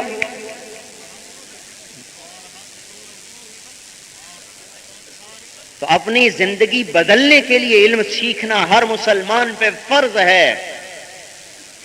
یہ نہیں کہ مدرسے جائے تو تب عالم بنے، اپنی ضرورت کا علم سیکھنا میرے بھائیوں۔ ایک محنت یہ ہو رہی ہے، موسیٰ علیہ السلام جیسا پیغمبر بھاگا جا رہا کہ مجھے ساری زندگی چلنا پڑے میں اس سے علم حاصل کروں گا، ہیں؟ آپ آگے گئے نا، استاد جی سوئے ہوئے اور ان کو لگی ہوئی بھوک، آتینا غداءنا لقد لقینا من سفرنا ھذا نصبا، اے بھائی روٹی دو، بھوک لگی۔ ایک غلام تھے ساتھ جو بعد میں نبی بنے، یوشع علیہ السلام، انہوں نے کہا جی وہ تو وہیں بھول گئے، اذا اوینا الی الصخرۃ فانی نسیت الحوت وما انسانی الا الشیطان ان اذکرہ واتخذ سبیلہ فی البحر عجبا۔ وہ جی وہ تو جہاں سوئے تھے نا وہ وہیں پانی میں زندہ ہو کے چلی گئی تھی، تو اللہ تعالیٰ نے کہا تھا ایک مچھلی تل کے ساتھ لے لو، تل لو، جہاں وہ مچھلی زندہ ہو کے پانی میں چلی جائے نا وہاں وہ آدمی رہتا ہے جس کو میں نے وہ علم دیا جو تجھے نہیں دیا۔ اور اللہ کے بندے وہیں تو میں نے جانا تھا، فارتد علی آثارہما قصصا، اب واپس لوٹے۔ یہ کتنا آگے جا چکے تھے؟ 24 گھنٹے، 24 گھنٹے جا چکے، اب لگی بھوک، پھر 24 گھنٹے واپس آئے تو ہو گئے 48 گھنٹے۔ اب آگے مولوی صاحب سوئے ہوئے، انہوں نے کہا السلام علیکم، انہوں نے جواب ہی نہیں، انا بارضک السلام، اگر مجھے سلام کرنے کون آ گیا؟ چادر اوپر لی ہوئی تھی، اب مجھے سلام کرنے کون آ گیا؟ چونکہ وہ تو ایسی جگہ تھی جہاں سوائے اللہ کے کوئی جانتا نہیں تھا. انہوں نے کہا کون ہو بھائی؟ کہا جی میں موسیٰ ہوں. کہا اچھا بنی اسرائیل والا؟ پھر چادر اتاری. کہاں بنی اسرائیل والا؟ کہا کیسے آئے ہو؟ کہا هل اتبعک علی ان تعلمنی مما علمت رشدا. جی مجھے اپنے مدرسے میں داخل کر لو، میں آپ کا شاگرد بننا چاہتا ہوں. آگے انہوں نے نخرہ دکھایا، انک لن تستطیع معی صبرا، تو میرے ساتھ نہیں چل سکتا. فکیف تصبر علی ما لم تحط به خبرا، جس بات کا تجھے پتہ نہیں میں نے کرنی ہے، تو پھر وہیں میں مجھ سے لڑائی کرے گا؟ تو صبر تو کر نہیں سکے گا. ان کا نہیں استاد جی ستجدنی انشاءاللہ صابرا ولا اعصی لک امرا، میں آپ کی پوری مانوں گا، نافرمانی نہیں کروں گا، مجھے ساتھ لے لو. نے کہا اچھا پھر آ جاؤ. نہ روٹی پوچھی نہ ناشتہ پوچھا. مدرسوں میں روٹی نہ ملے سبق نہیں پڑھتے لڑکے، یہاں روٹی پوچھی نہیں. فانطلقا، آؤ بھائی چلیں. پھر نبی کا علم تو بیٹھنے سے نہیں پھرنے سے آتا ہے. فنجلسا نہیں، فانطلقا، آؤ بھائی. چلا لیا، نہ روٹی نہ پانی. چڑھایا کشتی پر، تختہ توڑ دیا. انہوں نے کرایہ نہیں لیا تھا، انہوں نے تختہ توڑ دیا. کہنے لگے اخرقتها لتغرق اهلها لقد جئت شيئا امرا. اللہ کے بندے، انہوں نے کرایہ نہیں لیا، تو نے ان کا تختہ توڑ دیا، یہ کیا کیا؟ تو انہوں نے کہا الم اقل، میں نے نہیں کہا تھا تو بے صبرا ہو جائے گا؟ انک لن تستطیع معی صبرا. اچھا استاد جی غلطی ہو گئی، معاف کر. لا ابھی آپ تنگی نہ کریں، میں انشاءاللہ آئندہ نہیں کروں. اچھا اب بولنا نہیں کہا، بالکل نہیں. آگے چلے، ایک لڑکا ملا، اس کو ہاتھ مارا، وہ مر گیا. اب بھولے نہیں، اب یاد تھا، لیکن اب غصہ چڑھ گیا کہ میں نبی کتاب والا شریعت والا، میرے سامنے ظلم ہو، یہ کیسے ہو سکتا ہے؟ اقتلت نفسا زکیۃ بغیر نفس لقد جئت شیئا نکرا. او یہ کیا کیا تو نے؟ معصوم بچہ قتل کر دیا. آستین چڑھائی نا، تو آگے خضر علیہ السلام نے بھی آستین چڑھائی. الم اقل لک انک لن تستطیع معی صبرا، میں نے نہیں کہا تھا تو صبر نہیں کر سکے گا؟ پہلے کہا انک لن تستطیع، پھر کہا الم اقل، پھر کہا الم اقل لک. ہر دفعہ لفظ بڑھتا جا رہا ہے، اور لفظ کا بڑھنا معنی کی شدت پہ دلالت کرتا ہے، اور گھٹنا اس کی خفت پہ دلالت کرتا ہے. تو غصہ ادھر بھی بڑھ رہا، ادھر بھی بڑھ رہا. انہوں نے کہا میں نے نہیں کہا تھا. انہوں نے کہا اچھا استاد جی اب غلطی ہو تو مدرسے سے نکال دینا، چھٹی. ان سالتک عن شیء بعدها فلا تصاحبنی، اب پھر مجھے ساتھ نہ لینا. کہا اچھا ٹھیک ہے. اب بھوک کب سے لگی ہوئی تھی؟ 48 گھنٹے سے. اب جو پہنچے بستی میں، اب روٹی مانگ بیٹھے. انہوں نے کہا یار روٹی تو کھلاؤ. انہوں نے کہا جاؤ جاؤ، کہاں سے آ گئے؟ اس بستی کے جو لوگ تھے نا، حجاج بن یوسف بڑا ظالم تھا، پر ایک احسان کر گیا مسلمانوں پہ، قرآن پر زیر زبر لگا گیا. اگر زیر زبر نہ ہوتا تو ہم زیر زبر دیکھ کے غلط پڑھتے ہیں، تو نہ ہوتا تو کیا ہوتا. تو اس بستی کے لوگ آئے، کہنے لگے جتنی مرضی دولت لے لو اور ابو کو عطو کر دو. فابوا ان یضیفوہما، بستی والوں نے کھانا کھلانے سے انکار کر دیا. اور اگر ہو جائے اتو ان یضیفوہما تو مطلب ہوگا بستی والوں نے کھانا کھلایا. وہ حجاج کہنے لگا تم نے یہ تورات سمجھا ہے جو مرضی نکال دو، جو مرضی رکھ لو. وہ یہ اللہ کا قرآن ہے، حجاج کی کیا مجال کے ایک زیر زبر بھی اوپر کر دے. جب باہر نکلے تو دیوار گر رہی تھی، تو خضر علیہ السلام نے ہاتھ مارا، وہ دیوار سیدھی ہو گئی. پھر کہنے لگے خدا کے بندے، انہوں نے روٹی نہیں کھلائی تو ان کی دیواریں ٹھیک کرتا پھرتا. اب اسے کے پیسے لے لیتا، ہم روٹی کھا لیتے. کہنے لگے ھذا فراق بینی و بینک، چل تو اور تیرا راستہ اور میرا اور. اس میں ایک بات یاد رکھو، اگر ادب نہیں ہوگا تو موسیٰ علیہ السلام جیسا کلیم بھی علم نہیں لے سکا. اگر استاد کا ادب نہیں ہوگا، اگر علماء کا ادب نہیں ہوگا تو اللہ علم سے محروم کر دے گا. وہ عالم اچھا ہے یا برا، یہ تو اللہ کے ساتھ اس کا معاملہ ہے. ہمارے ذمے ہے کہ ہم اس کا اکرام کریں اس کے علم کی وجہ سے. وہ بے عمل ہے، با عمل ہے، یہ ہماری بحث نہیں، یہ وہ جانے اور اس کا رب جانے. ہمارے ذمے اس کا اکرام اس کا علم کی وجہ سے. تو موسیٰ علیہ السلام جیسا جلیل القدر پیغمبر خضر علیہ السلام سے علم نہ لے سکا کہ ان کا ادب نہ ہو سکا. کہنے لگا اچھا میں تمہیں بتاتا ہوں کہ میں نے کیوں کیا. کشتی اس لیے توڑی کہ غریب لوگ تھے، بادشاہ پکڑ رہا تھا. بچہ اس لیے قتل کیا کہ اگر ان کو ایک نیک بیٹی دے گا. یہ دیوار اس لیے ٹھیک کی کہ اس کے نیچے یتیموں کا مال تھا. جب جدا ہونے لگے کہنے لگے ایک بات تو بتاؤ، مجھے تو نے ڈانٹا کہ کشتی توڑ دی، ڈوبونے لگا تھا. جب تیری ماں نے تجھے دریا میں ڈالا تھا تو اس وقت ڈوبنے کا ڈر کوئی نہیں تھا؟ جیسے وہ اللہ کا حکم تھا یہ بھی اللہ کا حکم تھا. میرے تو پیچھے پڑ گیا کہ بچہ قتل کر دیا، جب تو نے مصری کو قتل کر دیا تھا اور پھر بھاگا تھا مصر چھوڑ کے، اس وقت کیا ہوا تھا؟ وہ بھی اللہ کا امر تھا، یہ بھی اللہ کا امر ہے۔ مجھے تو نے کہا کہ تو نے مفت میں دیوار ٹھیک کر دی، پیسے نہ لیے، اور تو نے جو شعیب علیہ السلام کی بیٹیوں کی بکریوں کو مفت پانی پلا دیا تھا اور ان سے پیسے نہیں لیے تھے، بلکہ وہ دیوار کے پیچھے بیٹھ گیا تھا، اے اللہ روٹی تو ہی کھلائے گا، تو اس وقت کیا تھا؟ وہ بھی اللہ کا امر تھا، یہ بھی اللہ کا امر ہے۔ ہمارے اندر علم کا شوق کوئی نہیں، سکولوں کے پڑھانے میں چکر، ڈاکٹر بنانے کے شوق، انجینئر بنانے کے شوق، تاجر بنانے، اب ٹھیک ہے یہ ہمارے شعبے ہیں، ہم نے ڈاکٹر بھی بنانے ہیں، انجینئر بھی بنانے ہیں، تاجر بھی بنانے ہیں، سپاہی بھی بنانے ہیں، جرنیل بھی بنانے ہیں، پر محمدی پہلے بنانے ہیں۔ انہیں پتہ تو ہو میرا اللہ مجھ سے کیا چاہتا ہے۔ یہ علم سیکھو میرے بھائیوں، اگر جاہل مر گئے تو 2 ٹکے کے نہیں ہوں گے اللہ کی بارگاہ۔ جس کو نماز کے فرائض کا پتہ نہ ہو، یہ حال ہو، وضو کے فرائض کا پتہ نہ ہو، استنجے کے طہارت کا پتہ نہ ہو، غسل کا پتہ نہ ہو، تو باقی دین کا اسے کیا پتہ ہوگا؟ اس لیے بھائیو علم یہ محنت ہے، اس کے ساتھ قرآن اور ذکر کی محنت ہے کہ قرآن کے ساتھ جی لگاؤ اور اللہ کے ذکر کے ساتھ جی لگاؤ۔ عبداللہ ابن مسعود کی ایک بات سناتا ہوں، اطلب قلبک عند 3 مواطن، 3 جگہ میں دل کو دیکھو، عند سماع القرآن، دیکھو تمہارا قرآن میں دل لگتا ہے کہ نہیں، فی مجالس الذکر، اللہ کے ذکر کی مجلس میں دیکھو تمہارا دل لگتا ہے کہ نہیں، فی اوقات الخلوہ، اکیلے بیٹھ جاؤ اکیلے، پھر دیکھو تمہارا دل اللہ کو یاد کرتا ہے کہ نہیں۔ اگر فإن لم تجدہ فی هذه المواطن، اگر تیرا دل نہ قرآن میں لگے، نہ ذکر میں لگے، نہ تنہائی میں اللہ کی طرف لگے، تو فصل اللہ ان یمن علیک بقلب فإنہ لا قلب لک، تو اللہ سے مانگ اللہ تجھے دل دے، تیرا دل مر گیا۔ تاہم سب مردہ ہیں الا ماشاءاللہ۔ بھائی دل زندہ کرو، یہاں درد ہونا تو ڈاکٹر کے پاس جاتا ہے، چاہے ویسے ہی درد ہو، ری کا درد ہو، پٹھوں کا درد، بھاگتا ہے میرا دل دیکھنا ذرا، وہ دل مر گیا۔ اللہ کے نبی کے علم کے مطابق جس دل کو قرآن کا شوق نہیں، ذکر کا شوق نہیں، اکیلے بیٹھ کے اللہ کو یاد کرنے کا شوق نہیں، وہ مر گیا، قصہ تمام ہو گیا۔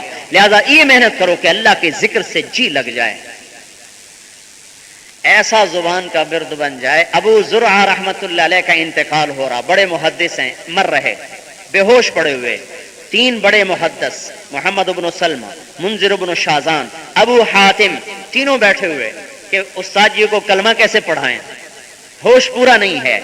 اب ایک سبحان اللہ، انہوں نے ایک طریقہ اختیار کیا، حدیث پاک، من کان آخر کلامہ لا الہ الا اللہ دخل الجنہ، جس کا آخری بول لا الہ الا اللہ ہوگا وہ جنت میں جائے گا، یہ حدیث ہے۔ تو محمد ابن سلمہ نے اس حدیث کی سند کہتے ہیں وہ استاد جو حضور تک پہنچتے ہیں وہ پڑھی، حدثنی ضحاک بن مخلد عن ابی عاصم عن عبد الحمید ابن جعفر عن صالح ابن ابی غریب، مجھے ضحاک نے بتایا، اسے ابو عاصم نے بتایا، اسے عبد الحمید نے بتایا، اسے صالح نے بتایا، اور آگے چپ ہو گئے، آگے نہیں بولے۔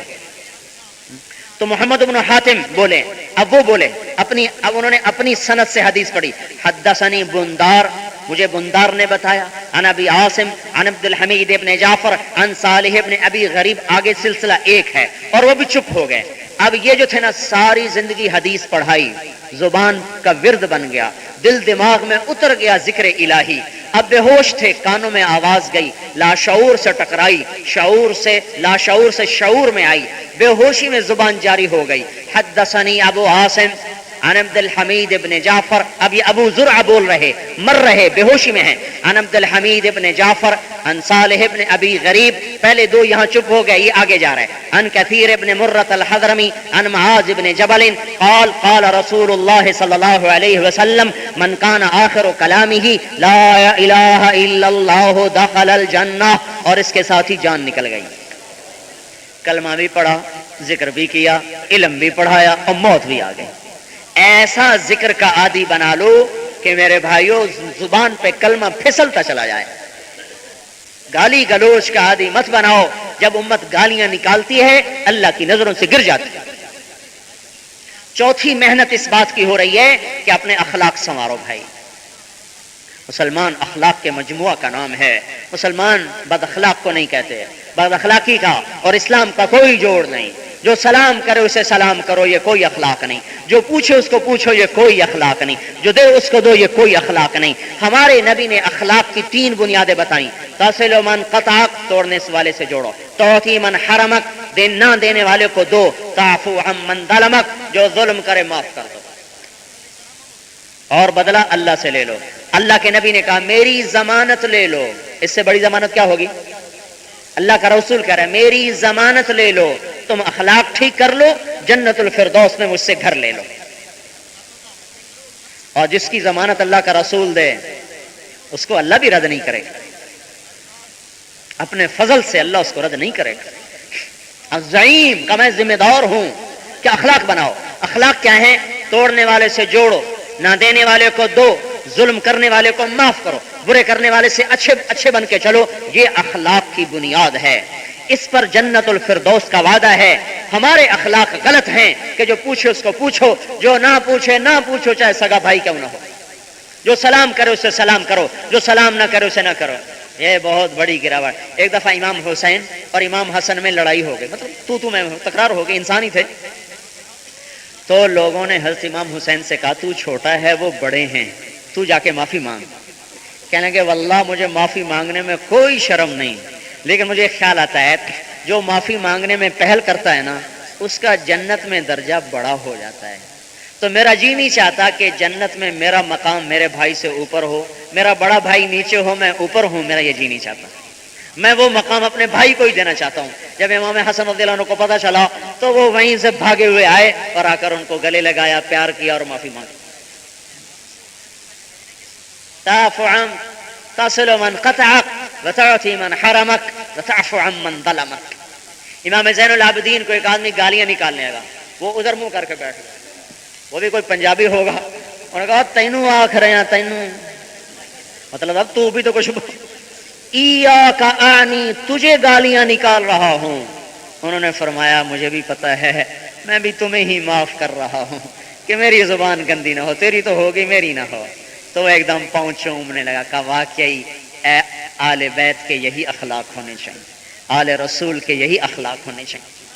یہ ہر انسان کے لیے یہ اخلاق اللہ نے مطالبہ کیا ہے کہ اپنے اخلاق بناؤ۔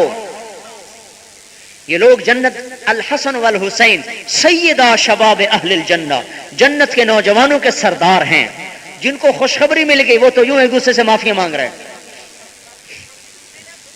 تو بھائیو معاف کرنے کا معاشرہ قائم کرو۔ ہمارا معاشرہ انتقامی ہے، اللہ کے واسطے اس سے توبہ کرو۔ یہ انتقامی عدالتوں میں جا رہا ہے۔ عدالتوں میں کس کو عدل ملا؟ جو جھوٹ پہ عدالتیں چل رہی۔ کتنا بڑا ظلم ہے کہ ایک وکیل کو پتہ ہے کہ یہ قاتل ہے، پھر اس سے پیسے لے کر اس کا مقدمہ لڑ رہا ہے۔ زمین نہیں پھٹتی، آسمان نہیں ٹوٹتا کہ ایک ظالم کے لیے ایک آدمی دفاع کر رہا ہے، پتہ ہے کہ یہ آدمی زمین دبا کے آیا بیٹھا ہے، پھر اس کی طرف سے مقدمہ لڑ رہا ہے۔ ان عدالتوں میں مت جاؤ، اللہ پہ چھوڑ دو، ان میں ظلم کے سوا کچھ نہیں ہے۔ جب دل اندھے ہو جاتے ہیں تو عمارتوں میں عدالت نہیں ہوتی، عدالت دل سے اٹھتی ہے۔ آج دل اندھے ہیں۔ جب کسی قوم میں عدل مٹتا ہے تو وہ قوم اللہ کی نظروں سے گر جاتی ہے اور اللہ کے عذاب کا شکار ہو جاتی ہے۔ اور انسانی قانون بھی کبھی عدل دے سکتا ہے، انسانی قانون سے بھی کبھی انصاف مل سکتا ہے۔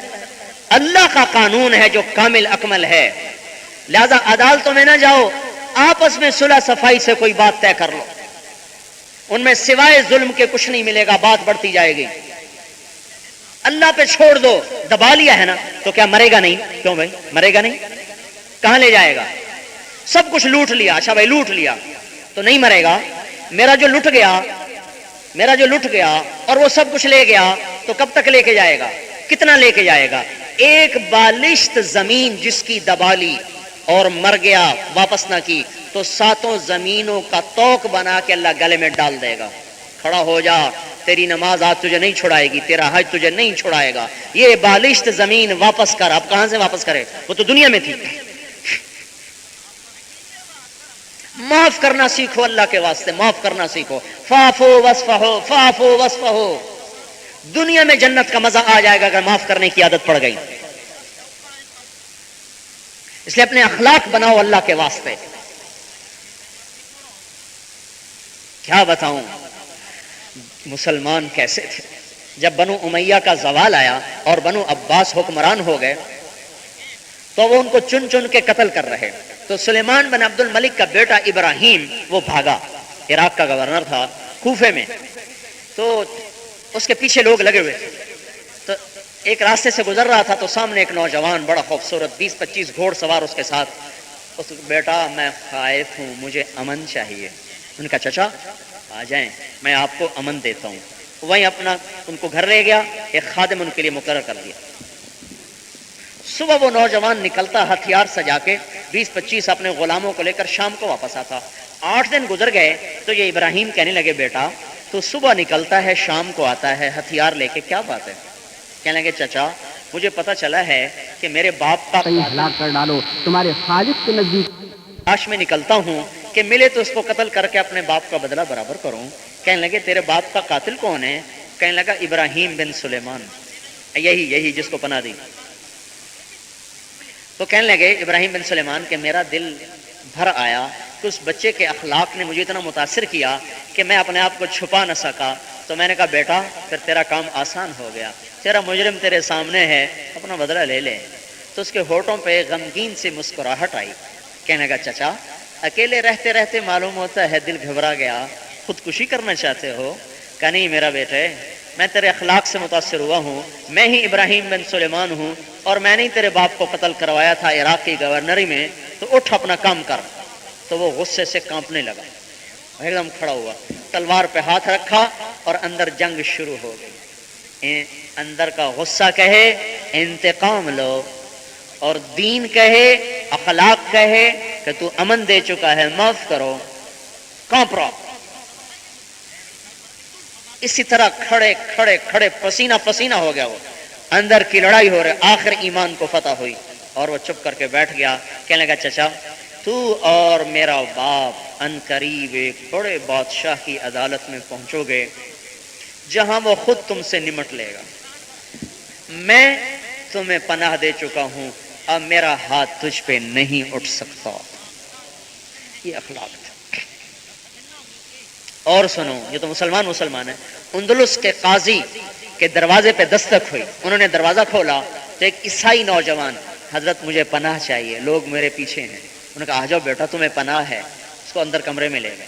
تھوڑی دیر گزری، دروازے پہ دستک ہوئی، دروازہ کھولا تو نوجوان اکیلا اکلوتا بیٹا اس کی لاش لے کے لوگ آ رہے. تو کہاں پہ گئے؟ کیا ہوا؟ کہا جی ایک عیسائی نے ان کو قتل کر دیا ہے، یہیں کہیں چھپ گیا ہے، ہم اس کو تلاش کر رہے ہیں لیکن ہمیں مل نہیں رہا. اچھا چلو اس کی تجہیز و تکفین کا انتظام کیا جائے. سب سے فارغ ہو کر جب رات آدھی گزر گئی تو اس کے دروازے پہ دستک. اس نے جو اندر سے کنڈی کھولی تو ایک ہاتھ میں توشہ دان، اس میں روٹی، ایک ہاتھ میں تھیلی، اس میں پیسے.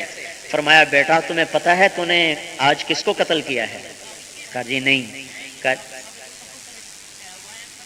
جس گھر میں تو نے پناہ لی ہے نا، تو نے اسی گھر کے چراغ کو بجھایا ہے، لیکن میں تمہیں امن دے چکا ہوں. اور مسلمان جب امن دیتا ہے تو ہاتھ نہیں اٹھاتا. یہ پیسے ہیں، یہ روٹی ہے، یہاں سے نکل جا، آگے کہیں پکڑا جائے تو میں بری و ذمہ ہوں. تو میرے بھائیو اللہ کے واسطے اپنے اخلاق، اپنے جھگڑے ختم کرو، اللہ کے سامنے رکھ دو. نمازیں پڑھ پڑھ کر اللہ سے مانگو، مخلوق سے ہونٹ سی لو. یا تو اللہ دنیا میں دلوا دے گا یا پھر آخرت تو ہے ہی ہے. اور یاد رکھنا کبھی ظالم نہیں پنپ کے دیا، ہمیشہ ظالم کی جڑ اکھڑی ہے. نسلیں اللہ نے مٹا دی، نسلیں. بنو امیہ نے ظلم کیا، آج بنو امیہ کا ایک فرد عرب میں نظر نہیں آتا. بنو امیہ کی ساری نسل ختم ہو، ایک فرد نظر نہیں آتا بنو امیہ کا. پھر وہ عرب ملکوں میں. اور بھائی پانچویں چیز محنت اس بات کی ہے کہ ہر عمل کو اللہ کی رضا کے لیے کرو، مخلوق سے کچھ نہ چاہو. لا نريد منکم جزاء ولا شکورا، ہم کچھ نہیں چاہتے، نہ آہ نہ واہ، کچھ نہیں، اللہ تو راضی ہو جا بس. سید اللہ شاہ بخاری رحمۃ اللہ کہتے تھے تقریر کروں تو کہتے ہو واہ شاہ جی جیل میں جاؤں تو کہتے ہو آہ شاہ جی، ووٹ مانگوں تو کہتے ہو نا شاہ جی، اسی آہ واہ میں ہو گئے تب شاہ جی۔ تو نہ ہمیں آہ چاہیے نہ واہ چاہیے، ہمیں تو اللہ ہی چاہیے۔ نماز پڑھنی ہو تو اللہ مطلوب ہے، تبلیغ میں گئے تو اللہ مطلوب ہے، ذکر کیا تو اللہ مطلوب ہے، سخاوت کیا تو اللہ مطلوب ہے، تہجد پڑھی تو اللہ مطلوب ہے، صدقہ کیا تو اللہ مطلوب ہے، اخلاق ہے تو اللہ مطلوب ہے، حج ہے تو اللہ مطلوب ہے۔ ہر نیکی کے کام میں یا اللہ تو راضی ہو بس، اور ہمیں کچھ نہیں چاہیے۔ ایک محنت اس بات کی ہے، اور آخری چیز اس بات کی ہے کہ ہم ایک سبق بھول گئے، صدیاں ہوئیں، مدت ہوئی صیاد نے چھوڑا بھی تو کیا، تاب پرواز نہیں راہ چمن یاد نہیں۔ پنجرے میں پڑے پڑے پر ایسے بیکار ہو گئے کہ باہر نکلا تو اڑ نہیں سکتا، اڑنے کی طاقت ہے تو راستہ چمن کا یاد نہیں کہ میں کس چمن کا پنچھی ہوں۔ دکانوں کے گھروں کے پنجروں نے ایسا باندھا کہ ہمیں یاد ہی نہیں کہ ہم تبلیغ کے لیے دنیا میں بھیجے گئے، ہمیں یاد ہی نہیں کہ ہم دعوت اللہ کے لیے دنیا میں بھیجے گئے، ہمیں یاد ہی نہیں کہ ہم جہاد فی سبیل اللہ کے لیے دنیا میں بھیجے گئے، سوائے کمانے کے کوئی غم ہی نہ رہا۔ یہ بھولا سبق کہ یہ مسلمان کا مرد، عورت، بچی، بچہ، بوڑھی، بوڑھا پوری دنیا میں اسلام پھیلانے کی استعداد رکھتا ہے۔ ہر مسلمان اسلام پھیلانا اپنا کام سمجھے کہ دنیا میں دین پھیلانا میرے ذمہ ہے، میں اسلام پھیلانے کا ذمہ دار ہوں۔ تبلیغی جماعت کی وجہ سے تبلیغ میرے ذمہ نہیں ہے، ختم نبوت کی وجہ سے تبلیغ میرے ذمہ ہے۔ میں اپنے نبی کو آخری مانتا ہوں۔ ایک آدمی اللہ کے رسول کو رسول مانے، آخری نہ مانے تو کافر ہو جائے گا۔ بے شک اور کوئی جھوٹے نبی کا اقرار نہ کرے، کسی نبوت کی کسی نبی کو نبی نہیں مانتا، صرف آپ کو نبی مانتا ہے، لیکن آپ کو آخری نہیں کہتا تو کافر ہے۔ تو آخری نبی ہونے کا تقاضا کیا ہے؟ دیکھو ہمارے کلمے کے 4 حصے ہیں، 3 ظاہر ہیں، 1 باطن ہے، 3 ظاہر ہیں، 1 مخفی ہے، 3 جسم کی طرح ہے، 4 روح کی طرح ہے۔ جیسے میں 2 ہوں، ایک میں ہوں، ایک میری روح ہے، جسم نظر آ رہا، روح اندر ہے۔ لا الہ الا اللہ محمد الرسول اللہ، یہ ظاہر ہے۔ لا نبی بعدہ، یہ 4تھا حصہ کلمے کے مفہوم میں ہے، لفظوں میں نہیں، مفہوم میں شامل ہے۔ جسم میں روح کی طرح، جسم سے روح نکلے جسم بیکار، کلمے سے لا نبی بعدہ نکلے کلمہ بیکار، لا نبی بعدہ آپ کے بعد کوئی نبی نہیں۔ لا الہ کا تقاضا ہے، مخلوق سے کچھ نہیں ہوتا لہذا مخلوق کے سامنے مت جھکو۔ الا اللہ کا تقاضا ہے کہ اللہ سے سب کچھ ہوتا ہے لہذا اللہ کے سامنے جھکو۔ محمد الرسول اللہ کا تقاضا ہے کہ آپ اللہ کے رسول ہیں لہذا محمدی بنو۔ لا نبی بعدہ کا تقاضا ہے کہ تبلیغ کرو۔ رائمنڈ والوں کا تقاضا نہیں ہے، تبلیغی جماعت کا تقاضا نہیں ہے کہ یہ آ جاتے ہیں آپ کو کہتے ہیں چلے لگاؤ، یہ اللہ کا رسول کہتا ہے کہ میرے دین کو پھیلاؤ۔ پھیلانے کے لیے وقت مانگتے ہیں، یہ وقت کی ترتیب ہے، چلہ 4 مہینے، یہ کوئی بدعت نہیں ہے، نہیں تو سارے مدرسے بدعت ہو جائیں گے۔ سیکھنے کے لیے ہے، علم سیکھنے کے لیے مدرسے بنے، علم سیکھنے کے لیے کتابیں بنی، علم سیکھنے کے لیے کتابیں چھاپی گئیں۔ حضور کے زمانے میں تو کتابیں نہیں چھاپی گئیں، حضور کے زمانے میں تو مدرسے کوئی نہیں تھے۔ پہلا مدرسہ 357 ہجری میں نہیں، 304 ہجری میں، 357 میں ایک اور واقعہ ہوا تھا، 304 ہجری میں پہلا مدرسہ مصر میں بنایا گیا، اور اللہ اس کا بھلا کرے جس نے بنایا۔ اگر مدرسے نہ بنتے تو دنیا سے علم مٹ جاتا۔ یہ علم کو بچانے کے لیے تھے، چلہ 4 مہینے، یہ کوئی دین میں اضافہ کوئی نہیں، یہ دین سیکھنے کے لیے۔ جیسے ہم نے 8 سال پڑھا، کون سی حدیث میں لکھا ہوا ہے 8 سال پڑھو تو عالم بن جاتا ہے؟ کوئی نہیں۔ یہ ایک نظم ہے، ایک نظام ہے، چلہ 4 مہینے ایک نظام ہے۔ بھائی دین سیکھنا ہے، دین کو پھیلانا ہے، کچھ وقت تو لگے گا، تو بھائی 4 مہینے لگا ہے، چلہ لگا، اس کی ایک ترتیب بنائی گئی ہے۔ باقی چلہ تو ثابت ہے، موسیٰ علیہ السلام سے چلہ لگوایا کوہ طور پر، تب تورات عطا فرمائی۔ جو 40 دن تکبیر اولیٰ سے نماز پڑھے اس کو 2 پروانے ملتے ہیں۔ جو 40 دن اللہ کے لیے خالص کر دے تو اس کے دل میں حکمت کے چشمے جاری ہو جاتے ہیں۔ تبلیغی جماعت والے ذمہ نہیں لگا رہے، ختم نبوت کی وجہ سے تبلیغ ذمہ لگ رہی ہے۔ کہاں لگی؟ مینا کی وادی میں۔ کیسے لگی؟ نبوت کا 11واں سال ہے، اور آپ کی کوئی سننے والا نہیں ہے، آپ کو مدینے کے 6 آدمی ملتے ہیں، عبداللہ بن رواحہ، ابو الحسن بن تیہان، سعد بن الربیع، اسد بن زرارہ، عبادہ بن صامت، نعمان بن حارثہ، آپ ان کو دعوت دیتے ہیں، یہ مسلمان ہو جاتے ہیں۔ ان کی خوشی میں آپ نے سال پورا گزارا۔ 12واں سال نبوت کا آیا اور جولائی میں حج ہے، مدینے سے 12 آدمی آئے، 5 یہ، ان میں ایک نہیں آئے، 7 اور 12 ہوئے، انہوں نے بیعت کی۔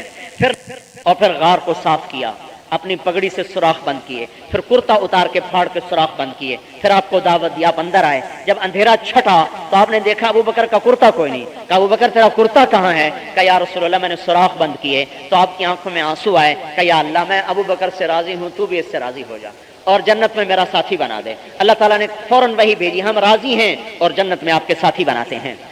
27 کی رات، 28 کی رات، 29 کی رات، 3 راتیں 2 دن رہے۔ یکم ربیع الاول کو نکلے، 8 ربیع الاول کو قباء میں پہنچے، 14 دن قیام فرمایا اور جمعے کے دن 500 مدینے والوں کے ساتھ مدینے کو چلے، بنو سالم کے محلے میں جمعے کی نماز پڑھائی اور سنیت الوداع سے عصر کے قریب آپ مدینے میں داخل ہوئے۔ 10 برس پھر آپ نے محنت فرمائی ہے، جس میں قتال بھی ہوا، جہاد بھی ہوا، امر بالمعروف بھی ہوا، نہی عن المنکر بھی ہوا، سارے احکام وہاں نازل ہوئے۔ پھر آپ نے حج کا اعلان کیا تو آپ نے 24 ذو الحج کو ہفتے دن نماز پڑھی ہے اور آپ ظہر کی نماز پڑھ کے نکلے اور وہاں ذو الحلیفہ میں قیام فرمایا۔ 12,000 مرد عورت آپ کے ساتھ ہیں اور جب آپ مکے میں پہنچے تو 1,24,000 ہو چکے ہیں۔ آپ عمرے کے لیے باب بنی شیبہ سے بیت اللہ میں داخل ہوئے، آپ نے طواف کیا، پھر سعی کی، پھر وادی ابتہ میں جا کے قیام فرمایا 4 دن، پھر اس کے بعد آپ مینا میں گئے جمعرات کو، عرفات میں گئے جمعے کو، جمعے کا حج تھا اور خطبہ دیتے ہوئے یہ آیت آئی الیوم اکملت لکم دینکم واتممت علیکم نعمتی ورضیت لکم الاسلام دینا۔ میں اللہ ہم نے دین مکمل کر دیا، اسلام مکمل کر دیا۔ پھر آپ شام کو نکلے، مزدلفہ میں آئے، مزدلفہ سے مینا میں آئے اور آ کر کنکریاں ماری۔ حضرت بلال نے چادر سے سایہ کیا، حضرت اسامہ نے اونٹنی کو پکڑا، پھر آپ واپس ہوئے اور آپ نے 63 اونٹ کی قربانی دی، 37 کی حضرت علی نے دی اور 63 کی آپ نے دی۔ پھر آپ نے ابو طلحہ رضی اللہ تعالیٰ عنہ کو بلایا، سر کے بال منڈوانے کے لیے سیدھے طرف کے بال منڈوائے، کہا یہ میرے صحابہ میں تقسیم کر دو، تو وہ بال تبرکن سب میں بانٹ دیے گئے۔ پھر الٹی طرف کے بال منڈوائے، کہا یہ سارے تجھے ہدیہ، وہ سارے بال ابو طلحہ کو عطا فرمائے، آدھے سر کے صحابہ کو، آدھے سر کے ابو طلحہ کو۔ اس کے بعد آپ نے یہاں خطبہ دیا اور اس میں اعلان فرمایا فَلْيُبَلِّغِ الشَّاهِدُ الْغَائِبُ، آپ میرے بعد تبلیغ کرنا تمہارے ذمے ہو گیا۔ تو تبلیغ کا کام تبلیغی جماعت کی وجہ سے ہمارے ذمے نہیں، یہ بات سمجھ میں آئی کہ نہیں؟ تبلیغی جماعت کی وجہ سے نہیں، نہ ان کی وجہ سے ہے، نہ ان کی وجہ سے نہیں۔ ہمارے لیے تبلیغ والے نمونہ نہیں ہیں۔ یاد رکھنا، ایک بات عرض کر دوں، نماز کے لیے نمازی نمونہ نہیں۔ ہم کسی نمازی کی بد عملی کو دیکھ کے کبھی نماز چھوڑتے ہیں؟ کوئی نمازی بتا دے کہ میں نے فلاں نمازی کو دیکھا وہ رشوت لیتا تھا لہذا میں نے نماز چھوڑ دی، کیوں؟ اسے پتا ہے نماز حکم الہی ہے اور نمازی ایک بشر ہے، غلطی بھی کر سکتا ہے۔ کسی روزے دار کی برائی کی وجہ سے روزہ چھوڑا؟ کیوں؟ کبھی روزہ حکم الہی ہے۔ کسی حاجی کی برائی کی وجہ سے کوئی حج چھوڑتا ہے؟ تو کسی تبلیغ والے کی برائی کی وجہ سے تبلیغ کیوں چھوڑ دیں؟ اگر تو تبلیغ رائمنڈ کی وجہ سے ہے اور میری وجہ سے ہے، پھر میری برائی کی وجہ سے تبلیغ چھوڑ دیں۔ اور اگر تبلیغ اللہ کا حکم اور نبی کا حکم ہے تو پھر میں برا ہوں پھر بھی کرنی پڑے گی، میں اچھا ہوں پھر بھی کرنی پڑے گی، میں با عمل ہوں پھر بھی کرنا پڑے گا، میں بے عمل ہوں پھر بھی کرنا پڑے گا۔ حکم کا معیار افراد نہیں ہے، نماز کی پرکھ نمازی نہیں، نماز کی پرکھ قرآن حدیث ہے۔ اگر اللہ نے کہہ دیا، رسول نے کہہ دیا، اب کرنا ہے۔ تبلیغ کے لیے تبلیغ والا معیار نہیں ہے۔ یہ تبلیغ میں چلے لگا کے بھی کیا کرتے ہیں، ایسی تبلیغ کا کیا فائدہ؟ کیا کہتے ہیں ایسی تبلیغ کا کیا فائدہ؟ چلو بھائی وہ تو ایسا کرتا ہے، آپ ٹھیک کریں۔ جیسے کہتے ہیں ایسی نماز کا کیا فائدہ؟ یاد رکھنا، دین کا کوئی عمل فائدے سے خالی نہیں۔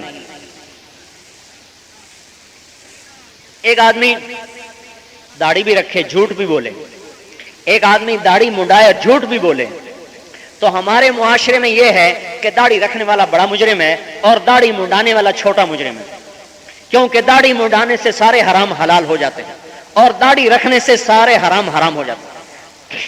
تبلیغ میں جانے سے سارا دین فرض ہو جاتا ہے، تبلیغ میں نہ جائے تو کچھ بھی فرض کوئی نہیں۔ دیکھو داڑھی رکھ کے جھوٹ بول رہا ہے، تو کیا داڑھی مڈانے سے جھوٹ حلال ہو جاتا ہے؟ جھوٹ کس وجہ سے حرام ہے؟ داڑھی کی وجہ سے یا اللہ کے حکم کی وجہ سے؟ صحیح تولنا کس وجہ سے ہے؟ داڑھی کی وجہ سے کہ اللہ کے حکم کی وجہ سے؟ ایک رشوت حلال ہو گئی، داڑھی منڈا دی، اور رشوت حرام ہو گئی، داڑھی۔ چلا لگایا تو جھوٹ بولنا حرام، چلا نہیں لگایا تو جھوٹ بولنا حلال۔ یہ ایسی جہالت شیطان نے پھیلا دی۔ انہوں نے کہا جی داڑھی رکھ کے گناہ کریں تو شرم آتی ہے۔ میں کہتا ہوں کلمہ پڑھ کے گناہ کریں تو شرم نہیں آتی، تو داڑھی رکھ کے گناہ کرنے سے شرم کا کیا مطلب ہے؟ داڑھی سے شرم نہیں، کلمے سے شرم ہے۔ یہ بات سمجھنے کی ہے۔ شرم کلمے کی ہے، کلمے کی۔ کلمہ کہتا ہے جھوٹ نہ بولو، داڑھی نہیں کہتی جھوٹ نہ بولو۔ کلمہ کہتا ہے سچ تولو، داڑھی نہیں کہتی سچ بولو، داڑھی نہیں کہتی سچ بولو۔ تبلیغ نہیں کہتی سچ بولو، کلمہ کہتا ہے سچ بولو۔ چلے لگانے سے اسلام فرض نہیں ہوا، کلمہ پڑھنے سے اسلام فرض ہوا ہے۔ اور دیکھو جی 1 سال تبلیغ میں لگا لیا، پھر بھی اس کا یہ حال ہے، تو سال نہ لگائے تو پھر جو مرضی کرے۔ اگر تبلیغ میں چلہ نہ لگائے تو پھر سارے حرام حلال ہو گئے، اور چلہ لگا لے تو سارا دین فرض ہو گیا۔ یہ بہت بڑی غلط فہمی ہے۔ حج کر لے تو سارے گناہ اب سارے حرام اس کے لیے حرام ہو گئے، اور حج نہ کرے تو ساری چھٹی۔ انہوں نے کہا جی اکٹھا ہی معاف کراواں گے، اور پہلے ہی مر گئے۔ پھر میرے بھائیو، دین کا تعلق قرآن حدیث سے ہے، افراد سے نہیں ہے۔ سچ قرآن کہتا ہے بولو، تبلیغ اور داڑھی کی وجہ سے سچ فرض نہیں ہوا۔ صحیح تولنا قرآن کہتا ہے، داڑھی اور تبلیغ کی وجہ سے صحیح تولنا فرض نہیں ہوا۔ اگر کوئی تبلیغ والا برا ہے تو تبلیغ چھوڑنے کا حکم نہیں ہے۔ میں برا ہوں تو مجھ سے لڑو، نماز کیوں چھوڑتے ہو؟ اچھا اگر تبلیغ والے برے ہیں تو پھر نماز بھی تو پڑھتے ہیں، نماز بھی چھوڑ دو۔ انہوں نے کہا یہ نماز تو اللہ کا حکم ہے۔ اچھا نماز اللہ کا حکم ہے، تبلیغ فتو کا حکم ہے؟ یہ ایسے پاگل پھر رہا ہے بستر اٹھا کے۔ سارا جہان حرکت میں آیا ہوا ہے، کسی نتھو پھتو کے بس کی بات نہیں ہے، یہ کسی تحریک کی بات نہیں ہے کہ اتنے افراد تیار کر سکے۔ کتنی تحریکیں پھر رہی ہیں دنیا میں، کتنی تحریکیں، افراد ختم ہو گئے، قربانی دینے والے ختم ہو گئے، ہیں ہی نہیں، لوگوں کے پاس افراد ہی ختم ہو گئے۔ اور یہاں اللہ کا مجمع بھیج رہا ہے۔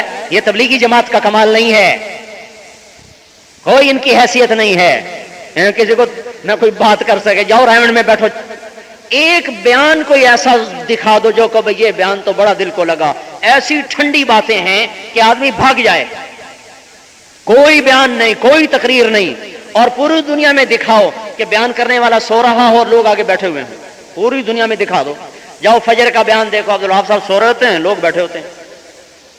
یہ عبدالوہاب نے اکٹھا نہیں کیا، یہ تقریروں نے اکٹھا نہیں کیا، یہ ایمان نے اکٹھا کیا ہے۔ تبلیغ کی محنت کی بنیاد اعمال ہیں، اعمال کی وجہ سے لوگ پھر رہے ہیں، ورنہ عرب اٹھ کے نہ آتے۔ یہاں بھی میں نے ابھی دیکھا عربوں کو، عرب نہ آتے جن کی زبان میں قرآن۔ مکے کے قریشی آ کے چلے لگائیں، کیوں؟ ان کے ہاں دین نہیں ہے، ان کے ہاں توحید نہیں ہے۔ ہمیں کیا توحید کہ ان کے پاس توحید ہے، ہمیں تو توحید کی خبر ہی کوئی نہیں۔ جس آدمی کی نگاہ مخلوق کی طرف جاتی ہے اسے کیا خبر توحید کیا ہوتی ہے؟ جو مخلوق کی جیب کو دیکھ کے چلتا ہے اسے کیا پتا توحید کیا ہوتی ہے؟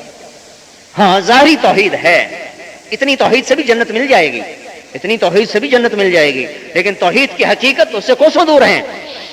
تو میرے بھائیو، یہ بات میں واضح کر رہا ہوں، آپ اتنے لوگ آئے ہیں، میں بھی تھکا ہوں، بات کر کے بھی تھک رہا ہوں، لیکن میں اس لیے بات لمبی کر رہا ہوں کہ ساری چیزیں آپ کے سامنے آ جائیں، پھر فیصلہ آپ کر لینا۔ ایک دفعہ دھیان سے سن لیں، فیصلہ آپ خود کر لیں۔ 2 گھنٹے سے بات اوپر جا چکی ہے، پورے 2 گھنٹے میں نے اپنی دعوت نہیں دی کہ ہم یہ کر رہے ہیں، تبلیغی جماعت کا ممبر بننے کی دعوت نہیں دی۔ اللہ سے جڑ جاؤ، اس میں میری ضرورت بھی ہے، آپ کی ضرورت، اس میں تبلیغی جماعت کا کیا سوال ہے؟ نبوت والی زندگی اختیار کرو، میری ضرورت ہے، سب کی ضرورت ہے۔ نماز پہ آؤ، اخلاق پہ آؤ، علم سیکھو، ذکر کرو، اخلاق بناؤ، اخلاص سیکھو، دنیا میں اسلام پھیلاؤ، تو اس میں ہمارا ممبر بننے کا کیا سوال ہے؟ تبلیغی جماعت کا فرد بننے کا اس میں کیا سوال ہے؟ ہر مسلمان تبلیغ والا ہے، ہر مسلمان نمازی ہے، چاہے پڑھے یا نہ پڑھے، نماز فرض ہے، ہر مسلمان کے ذمہ روزہ فرض ہے، رکھے یا نہ رکھے، ہر مسلمان تبلیغ والا ہے، کرے یا نہ کرے، مرضی اس کی۔ چاہے بستر اٹھا کے پھینک دے، چاہے بدعتی کہے، چاہے مشرک کہے، چاہے جو مرضی کہے، تبلیغ اس کے ذمہ ہے. ہم برے ہیں تو تم آ کے کرو. تو ہم کو اس لیے ہمارا دعویٰ ہی نہیں ہے کہ ہمارے جیسے بن جاؤ. ہم کہتے ہیں صحابہ جیسے بنو، اللہ کے نبی جیسے بنو. ہم تو درمیان میں ڈاکیا ہیں. ڈاکیا پارسل دینے آتا ہے تو ڈاکیے کا حدود اربا کوئی نہیں دیکھتا کہ کپڑے کیسے ہیں، ٹوپی کیسی ہے، کون ہے، جاٹا ہے کہ میراثی ہے. وہ اپنا پارسل دیکھتا ہے. پارسل اپنا ہے تو لے لیتا ہے، نہیں ہے تو واپس ہو جاتا ہے. میری حیثیت یا ہر تبلیغ کے آنے والے آدمیوں کی حیثیت ڈاکیے کی ہے، ڈاکیے کی. انہیں مت پرکھو، دوسروں کو پرکھنے کا حکم بھی نہیں، اپنے آپ کو پرکھو. میں کیا ہوں؟ جب یوں کرتے ہو تو 3 انگلیاں اپنی طرف اٹھتی ہیں، ایک دوسرے کی طرف اٹھتی ہے. اگر کسی میں ایک برائی دیکھو تو یاد رکھو تم میں 3 برائیاں پہلے سے ہیں. جو اوروں کی برائیاں دیکھتا ہے وہ اس کو کبھی ہدایت نہیں ملتی. جو اپنے آپ کو اچھا سمجھے وہ کبھی ہدایت پہ نہیں آتا. جو اپنے آپ کو پورا سمجھے وہ کبھی پورا نہیں ہوتا. ہم تو ناقص ہیں، ہمارا دعویٰ ہی نہیں کہ ہم باعمل ہیں. ہم تو بھائی ہم بھی عمل سیکھ رہے ہیں، تم بھی عمل سیکھو. اور یہ ختم نبوت سے اس کو جوڑو، رائمنڈ سے مت جوڑو، تبلیغی جماعت سے مت جوڑو. تبلیغ کو ختم نبوت سے جوڑو تو پھر سب کے دل میں اتر. اسی لیے تو سارے لوگ آ رہے ہیں، عرب کیا، عجم کیا، کالے کیا، گورے کیا، امریکن کیا، افریقن کیا، ایشین کیا، آسٹریلین کیا. دیکھو بھرا پڑا رائمنڈ. اتنے بڑے مجمع کو کوئی حکومت روٹی نہیں کھلا سکتی. روزانہ 5000 آدمی روٹی کھاتا ہے، اتنے بڑے مجمع کو کوئی حکومت روٹی نہیں کھلا سکتی. ان کا یہ آتا کہاں سے ہے، یہ کہاں سے آ رہا سارا؟ ان کا جس کی تعریف کر رہا وہی دے رہا. تو تبلیغ ختم نبوت کا کام ہے. اپنے ذمے سمجھو، میرے کرو یا نہ کرو آپ کی مرضی. اپنا ذہن تو صاف کرو کہ میرے ذمے ہے. بھائی ذمے تو سمجھو، ذمے سمجھو گے تو کبھی کرنے بھی لگو گے. ذمے ہی نہ سمجھے تو توبہ کی توفیق کیسے ہوگی؟ اپنے ذمے سمجھیں کہ دنیا میں اسلام پھیلانا میرے ذمے ہے. 4 ارب کافر ہیں، روزانہ لاکھوں کفر پہ مرتے ہیں. 1 ارب مسلمان ہے، شرابی جواری ہو کے مر رہے. کون ان پہ کام کرے گا؟ ساری دنیا میں جاؤ، تبلیغ اپنے ذمے سمجھو. فَلْيُبَلِّغِ الشَّاهِدُ الْغَائِبُ أَبَلِّغُ عَنِّي وَلَوْ آيَةً إِنَّ اللَّهَ بَعَثَنِي كَافَةً لِلنَّاسِ رَحْمَةً فَأَدُّوا عَنِّي أَلَا وَإِنَّ رَبِّي دَاعِيَ وَإِنَّهُ سَائِلِي هَلْ بَلَّغْتَ فَأَقُولُ يَا رَبِّ قَدْ بَلَّغْتُ فَلْيُبَلِّغِ الشَّاهِدُ الْغَائِبُ. یہ احادیث مبارکہ ہیں جو کہتی ہیں تبلیغ تمہارے ذمے ہے. تو اس لیے میرے بھائیوں، اس آخری بات جو میں عرض کر رہا ہوں کہ تبلیغ کو تبلیغی جماعت سے نہ جوڑیں، تبلیغ کو ختم نبوت سے جوڑیں. پھر ہر آدمی ختم نبوت والا ہے، ہاں میرے بھی ذمہ ہے، سیکھو. سیکھنے کی فضا اللہ نے یہاں بنا دی ہے. یہ بات غلط فہمی کی وجہ سے لوگ نہیں آتے. اللہ نے سیکھنے کی فضا بنا دی اور ساری دنیا کے مسلمانوں کو اللہ نے اکٹھا کر دیا. امت تو پہلے ہی ٹوٹی پڑی اختلافی باتوں میں لڑ لڑ لڑ لڑ کے ایک دوسرے کا خون کر دیا. اس کو اسلام کا نام دے دیا کہ یہ اسلام ہے، کہ ایک دوسرے کو مارتے رہو، یہ اسلام ہے. اس کا آخری فائدہ کافر کو جاتا ہے. سلمان بڑی دولت ہے، سلمان کو کافر کہنا آسان کام نہیں ہے.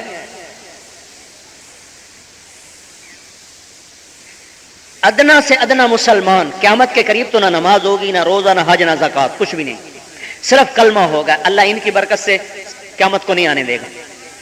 اس کلمے والے کے وجود کی وجہ سے قیامت نہیں آئے گی. جب یہ مر جائیں گے پھر قیامت آئے گی. تو آج کے مسلمان تو بڑے اچھے ہیں، کچھ نہ کچھ تو اللہ کو یاد کر ہی لیتے ہیں، کتنا ہی گیا گزرا کیوں نہ ہو. ایک ہمارا عزیز تھا، بالکل شرابی، بیچارہ اسی میں مر گیا. ایک دن میں اس کی گاڑی میں جا رہا، وہ گاڑی چلا، میں ساتھ بیٹھا، مجھ سے کہنے لگا جب سے میں نے ہوش سنبھالا ہے میں نے بیت اللہ کی طرف منہ کر کے کبھی تھوکا نہیں.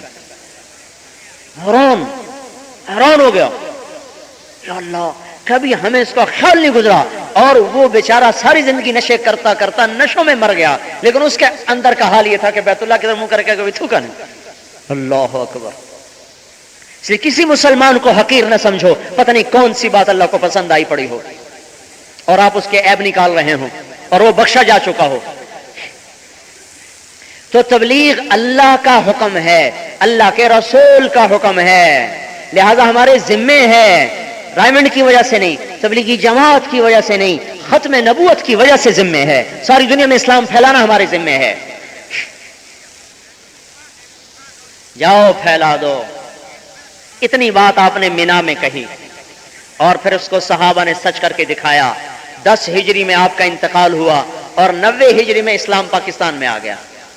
80 سال کے اندر اندر اسلام ملتان تک، دیپال پور تک، کشمیر تک اور کاشغر تک اور سینیگال تک، چاڈ تک، شمالی افریقہ، جنوبی فرانس، پرتگال، سارا اندلس، استنبول کے دروازوں تک اتنا بڑا حدود دربا ان کے پاؤں کے نیچے سمٹ کے آ گیا. صرف 80 سال کے اندر یہ اسلام پھیلا ہے. 5 صحابہ پنجگور میں ہیں. حمامہ رضی اللہ تعالیٰ عنہ اصفہان میں دفن ہے. براء ابن مالک نہامند میں دفن ہے. نعمان ابن مقرن، براء ابن مالک تستر میں ہیں. نعمان بن مقرن اور عمرو ابن مادی کرب نہامند میں ہیں. عبد الرحمن ابن سمرہ خراسان میں ہیں. ابو رافع غفاری خراسان میں ہیں. اور ربیع بن زیاد الحارثی سجستان میں ہیں. اور عقبہ ابن نافع الجزائر میں ہیں. ابو زمع انصاری تیونس میں ہیں. ابو لبابہ انصاری تیونس میں ہیں. عبد الرحمن بن عباس معبد بن عباس شمالی افریقہ میں ہیں. رویفہ انصاری لیبیا میں ہیں. عبد الرحمن غافقی فرانس میں ہیں. اسد بن فرات لیبیا میں ہیں. ابو ایوب انصاری استنبول میں ہیں. ابو طلحہ انصاری جزائر روم میں ہیں. ابو عبیدہ بن جراح اردن میں ہیں. اور عقبہ ابن عامر مصر میں ہیں. اور خالد ابن ولید شام میں ہیں. فضل ابن عباس شام میں ہیں. ابو الدرداء شام میں ہیں. بلال شام میں ہیں. عبادہ بن صامت اردن میں ہیں. شرابیل بن حسنہ اردن میں ہیں. زرار ابن ازور اردن میں ہیں. معاذ ابن جبل اردن میں ہیں. عبد الرحمن بن معاذ اردن میں ہیں. عبداللہ ابن رواحہ اردن میں ہیں. زید ابن حارثہ اردن میں ہیں. اور جعفر بن ابی طالب اردن میں ہیں. اور یہ ایک لہر جا رہی، یہ صحابہ ہیں، ان کی قبریں بنتی جا رہی اور اسلام پھیلتا جا رہا. ان کے گھر چھوٹے اور ہم تک اسلام آیا. اب ہم کہیں گھر چھوڑنا کہاں لکھا ہوا ہے؟ جہاں لکھا ہے وہاں آپ پڑھتے نہیں، جہاں پڑھتے ہیں وہاں لکھا ہوا کوئی نہیں، تو کیسے مسئلہ حل ہو؟ نوائے وقت میں تو نہیں لکھا ہوگا، ڈائجسٹ میں تو نہیں لکھا ہوگا. صحابہ کی زندگی پڑھو، وہاں نظر آئے گا کہ کہاں پیدا ہوئے کہاں مرے. تو تبلیغ وہ پرانا سبق ہے، کوئی نئی جماعت نہیں وجود میں آ گئی. اپنا سمجھو، اللہ کرو یا نہ کرو اپنا سمجھو، اپنے ذمے تو سمجھیں. ایک آدمی نہ نماز پڑھے نہ ذمے سمجھے، وہ تو برباد ہو گیا. حجی میرے ذمے ہے، میری کوتاہی ہے، دعا کرے اللہ مجھے توفیق دے. مل جائے گی کسی دن. حجی تبلیغ میرے ذمے ہے، کوتاہی ہو رہی، دعا کریں اللہ معاف کرے، توفیق مل جائے گی. کہ ہمارے ذمے کوئی نہیں کہ 20 بچے چھوڑ کے چلے جانا اور گھر چھوڑ کے چلے جانا اور بستر اٹھا کے چلے جانا، یہ کہاں لکھا ہوا ہے؟ پڑھو صحابہ کی زندگی، اس میں لکھا ہوا ہے. اتنے نام تو میں نے گنا دیے کہ کہاں کہاں دفن ہے، کہاں پیدا ہوئے، کہاں دفن ہوئے. اور بھی نظر آ جائیں گے، اور بھی مل جائیں گے. فروخ رحمت اللہ علیہ اپنی بیوی کے پاس آئے، کہنے لگے ترکستان میں جہاد ہو رہا ہے، میں چلا جاؤں؟ کہنے لگی میں حاملہ ہوں، مجھے اکیلا چھوڑ کے جاؤ گے؟ کہنے لگی تو تیرا حمل اللہ کے سپرد، یہ 30,000 درہم ہیں، یہ تو رکھ اور مجھے اجازت دے میں جاؤں اللہ کے راستے میں. اس زمانے کی عورتیں آج کی طرح تو نہیں تھی نا کہ ہم نہیں جانے دیں گی. انہوں نے اپنے یہ نہیں کہ ان کے حق نہیں تھے، انہوں نے حق معاف کر دی، کہا معاف ہے آگے لے لیں گے. بقول مولانا سعید خان صاحب کے کہ وہ کہتے رحمت اللہ علیہ، وہ یہ کہہ کے نکلتے تھے لوٹ گیا تو ہو جائے گی ملاقات، نہیں تو جنت میں مل لیں گے. اب یہ نکلے فروخ رحمت اللہ علیہ بیوی کو حاملہ چھوڑ کے، کہاں؟ ترکستان کی طرف. 1 مہینہ، 1 چلہ، 3 چلے، 1 سال، 2 سال، 3 سال، 4 سال، کوئی خبر نہیں فروخ کہاں گئے. پیچھے بیٹا پیدا ہوا، پروان چڑھا، جوان ہوا، اس کی جوانی ڈھل رہی، یہ بچہ پروان چڑھ رہا، وہ اپنے خاوند کی آس میں انتظار میں دیواروں کے ساتھ اس کی جوانی گزر رہی. سیاہی سفیدی میں بدل گئی، رونق جھریوں میں بدل گئی، جوانی بڑھاپے میں بدل گئی. آس کا پنچھی پھر بھی نہ ڈوبا، انتظار پھر بھی رہی کہ کبھی تو آئے گا، کبھی تو آئے گا. 30 برس گزر گئے، فروخ کا پتہ ہی کوئی نہیں. کبھی خبر آئے کہ زندہ ہے، کبھی خبر آئے شہید ہو گیا. ایک رات ایک بڑے میاں ہتھیار سجائے ہوئے مدینے میں داخل ہوئے. لوگ عشاء پڑھ کے لوٹ چکے اور یہ اپنے گھوڑے پہ دل کی چال چلتے آ رہے. ان خیالات میں غلطاں و پیشاں، پریشان حیران. یہ کون ہے؟ یہ وہ جوان ہے جو آج سے 30 برس پہلے نکلا تھا کالی داڑھی کے ساتھ، آج لوٹا ہے سفید داڑھی کے ساتھ. فروخ سوچ میں ہیں کہ بیوی زندہ بھی ہے یا مر گئی، حاملہ تھی کیا ہوا. 30 برس میں تو نسل ختم ہو جاتی ہے، کوئی مجھے پہچانے گا بھی صحیح کہ نہیں پہچانے گا۔ انہی خیالات میں اور انہی افکار میں ڈوبے ہوئے چلتے چلتے آہستہ آہستہ اپنے گھر کے دروازے پر پہنچے۔ گھر کا دروازہ پتہ نہیں کیسے کھلا رہ گیا تھا، تو گھر کے اندر داخل ہو گئے۔ گھوڑے سمیت جو اندر اور گھوڑے سے اترے، گھوڑے کی آواز، ہتھیاروں کی آواز، ان کے بیٹے تھے ربیعہ، وہ اٹھ کے کھڑے ہوئے، دیکھا تو چاندنی میں ایک بڑے میاں گھوڑے کی لگام پکڑے، ہتھیار سجائے کھڑے ہوئے، ان کے تن بدن میں آگ لگ گئی۔ انہوں نے آگے بڑھ کے یوں ان کو گریبان سے پکڑا، کہا بڑے میاں تجھے شرم نہیں آتی؟ مسلمانوں کے گھر میں بغیر اجازت کے داخل ہوتے ہو، پردے دار گھر میں؟ اب یہ بیچارے گھبرا گئے، انہوں نے یوں سمجھا کہ شاید میں غلطی کھا گیا، کسی اور گھر میں آ گیا۔ 30 برس کہنے لگے بیٹا معاف کر دینا، میں یہ سمجھا یہ میرا گھر ہے، میں اپنا گھر سمجھ کے آ گیا۔ تو انہوں نے نا ایک اور جھٹکا دیکھا، اچھا شرم بھی نہیں آتی جھوٹ بولتے ہوئے، ایک غلط کام کیا، عذر گناہ بدتر از گناہ، اوپر سے کہ تو گھر میرا ہے، چلو میں تمہیں قاضی کے پاس لے کے چلتا ہوں۔ اب یہ معذرت کر رہے، وہ غصہ دکھا رہے، اس آوازیں بلند ہوئی تو ماں کی آنکھ کھل گئی، اوپر چوبارے پہ لیٹی ہوئی، انہوں نے جو کھڑکی کھول کے جو دیکھا تو 30 برس کی ریل چلتے چلتے چلتے چلتے چند سیکنڈ میں 30 برس کی منزل طے ہوئی، اور بوڑھے فروخ میں جوان فروخ کی جھلکیاں نظر آنے لگی اور ان کی چیخ نکل گئی۔ تو انہوں نے گھبرا کے دیکھا میری ماں کو کیا ہوا، ان کی ہائے نکلی۔ کہا ربیعہ، کہا جی اماں، کہا کس سے لڑ رہے ہو؟ کہا کوئی اجنبی ہے، پتا ہے کون ہے یہ اجنبی؟ کہا نہیں۔ کہا یہ تیرا باپ ہے جس کے لیے میں نے زندگی گزار دی انتظار میں، تیرا باپ ہے۔ پاؤں میں پڑ اس کے، گر گئے قدموں میں، پاؤں چومنے لگے، پاؤں پکڑ لیے، معافی مانگنے لگے، باپ بیٹا گلے مل رہے۔ پڑھو کہانیاں، یہ لکھا ہوا ہے، یہ لکھا ہوا ہے کہ اس طرح گھر چھوڑے ہیں۔ فجر کی اذان ہو گئی، میاں بیوی کی کہانی چلتی رہی 30 برس کی۔ کہنے لگے، بیوی نے کہا، وہ بیوی سے کہنے لگے جو پیسے دیے تھے اس کا کیا کیا؟ کہنے لگے مسجد میں جا کے دیکھ لینا۔ کہنے لگے ربیعہ کہاں ہے؟ کہنے لگے وہ تو پہلی اذان پہ چلے گئے تھے۔ جب یہ پہنچے تو اذان، نماز ہو گئی، نماز ہو چکی تھی، تو اپنی نماز پڑھی اور روضہ پر تشریف لائے صلاۃ و سلام پڑھنے کے لیے، کہ اس وقت روضہ اطہر مسجد سے باہر تھا۔ تو آ کر اپنی محبت میں 30 برس کی قضائیاں دینے لگے، سلام پڑھتے رہے، اتنے میں جو نظر پڑی تو مسجد کھچا کھچ بھر چکی، اور ایک نوجوان مسند پہ بیٹھا درس دے رہا، بینائی کمزور ہو چکی، پہچان نہیں سکے کون ہے، تو پیچھے ہو کے بیٹھ گئے، سنتے رہے۔ جب درس ختم ہوا تو ساتھ والے آدمی سے کہنے لگے بیٹا یہ کون ہے؟ تو وہ کہنے لگے بڑے میاں، چچا جان، معلوم ہوتا ہے آپ مدینے کے نہیں ہیں، آپ ان کو نہیں جانتے، مدینے کے امام کو نہیں جانتے؟ کہ بیٹا میں ہوں تو مدینے کا، آیا بڑے مدت کے بعد۔ کہا یہ ربیعہ ہیں، مالک کے استاد، ابو حنیفہ کے استاد، سفیان ثوری کے استاد، سفیان بن عیینہ کے استاد، اور یحییٰ بن معین کے استاد، اور یہ ان کی تعریف جیسے کوئی عقیدت میں تعریف کرتا ہے نا۔ تو انہوں نے کہا بیٹا لم تنتسبہ الیہ، تو نے نام تو بتایا، اس کے باپ کا نام ہی نہیں بتایا۔ عرب میں دستور ہے باپ کا نام ساتھ بتاتے ہیں، تو جذبے میں امام کہہ کر ربیعہ کہہ کر نام نہیں بتایا۔ کلم تنتسبہ الیہ، تو نے یہ تو بتایا نہیں بیٹا کس کا ہے۔ کہا چچا جان یہ فروخ کا بیٹا ہے، اس کا باپ چلا گیا تھا اللہ کے راستے میں، آج تک لوٹ کے نہیں۔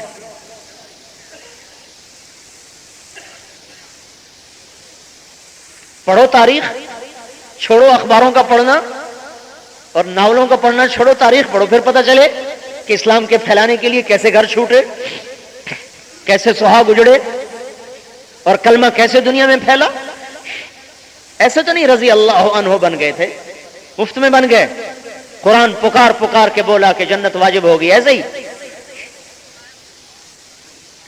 اس تبلیغ کو ادھر ہم منسوب کر رہے ہیں، اپنی طرف نہیں کر رہے ہیں، ادھر ہے، ادھر ہم بھی ادھر دوڑ رہے ہیں، آپ سے کہہ رہے ہیں آپ بھی ادھر ہی دوڑیں۔ ان کا لڑنا ملک فتح کرنے کے لیے نہیں تھا، ان کا لڑنا، ان کا قتال اسلام کے تبلیغ کے لیے تھا۔ تبلیغ نہ ہو تو لڑنا بیکار ہے،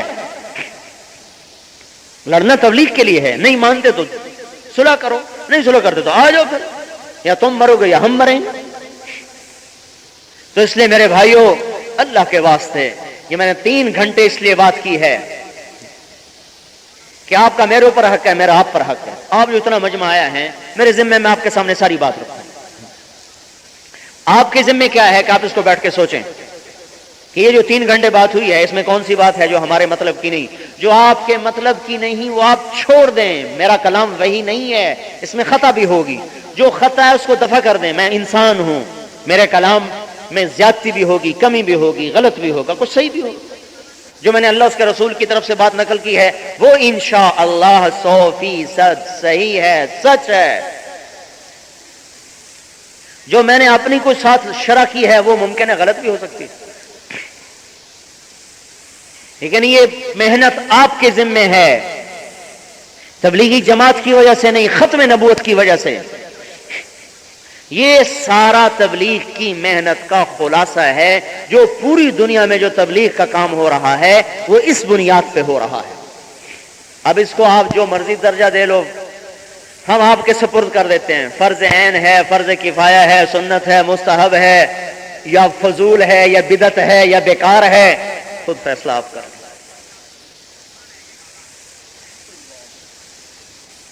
ضرورت لوگوں کو بڑی ہے، پھر جاؤ میرے بھائیو، پھر جاؤ، بیٹھنا جرم سمجھو اپنے لیے، کبھی عرش پر، کبھی فرش پر، کبھی در بدر، کبھی ان کے گھر، غم عاشقی تیرا شکریہ، میں کہاں کہاں سے گزر گیا، کبھی راستوں میں تنہا، کبھی ہوں ورود صحرا، میں جنوں کا ہم سفر ہوں، میرا کوئی گھر نہیں ہے۔ ہمارا گھر گجرات نہیں ہے، پھالیا نہیں ہے، ملتان نہیں ہے، خانیوال نہیں ہے، جنت ہمارا گھر ہے، یہ مسافر خانہ ہے، یہ دھوکے کا گھر ہے، یہ مچھر کا پر ہے، یہ مکڑی کا جالا ہے۔ کب تک رہنا ہے؟ آخر ہی جانا ہے۔ تو یہ ساری جو تبلیغ کی محنت ہو رہی ہے ان چیزوں کو سامنے رکھ کر ہو رہی ہے۔ ضروری ہے، غیر ضروری ہے، واجب ہے، فرض ہے، خود ہی درجہ دے لو۔ ہم نے تو سارا موضوع آپ کے سامنے رکھ دیا اور ساری دنیا کی ضرورت رکھ دی۔ کیلیفورنیا ہماری جماعت گئی مستورات کی، لاس اینجلس میں۔ جب ہم نکلنے لگے تو جیسے مردوں کی جماعتیں نکلتی، عورتوں کی جماعتیں اپنے محرم کے ساتھ، پردے کے ساتھ، ساری شرائط کے ساتھ۔ تو میری بیوی رو رہی، میں نے کہا کیوں رو رہی ہو؟ کہنے لگی عورتوں نے رلا دیا، مقامی عورتوں نے۔ کیا ہوا؟ کہا جب ہم چلنے لگی تو سب رونے لگیں، کہنے لگی اللہ کے واسطے ہمیں چھوڑ کے نہ جاؤ، تمہاری وجہ سے ہمیں ہدایت اللہ نے دی ہے، اب تم چلی جاؤ گی تو ہم دوبارہ گمراہی میں لوٹ جائیں گی۔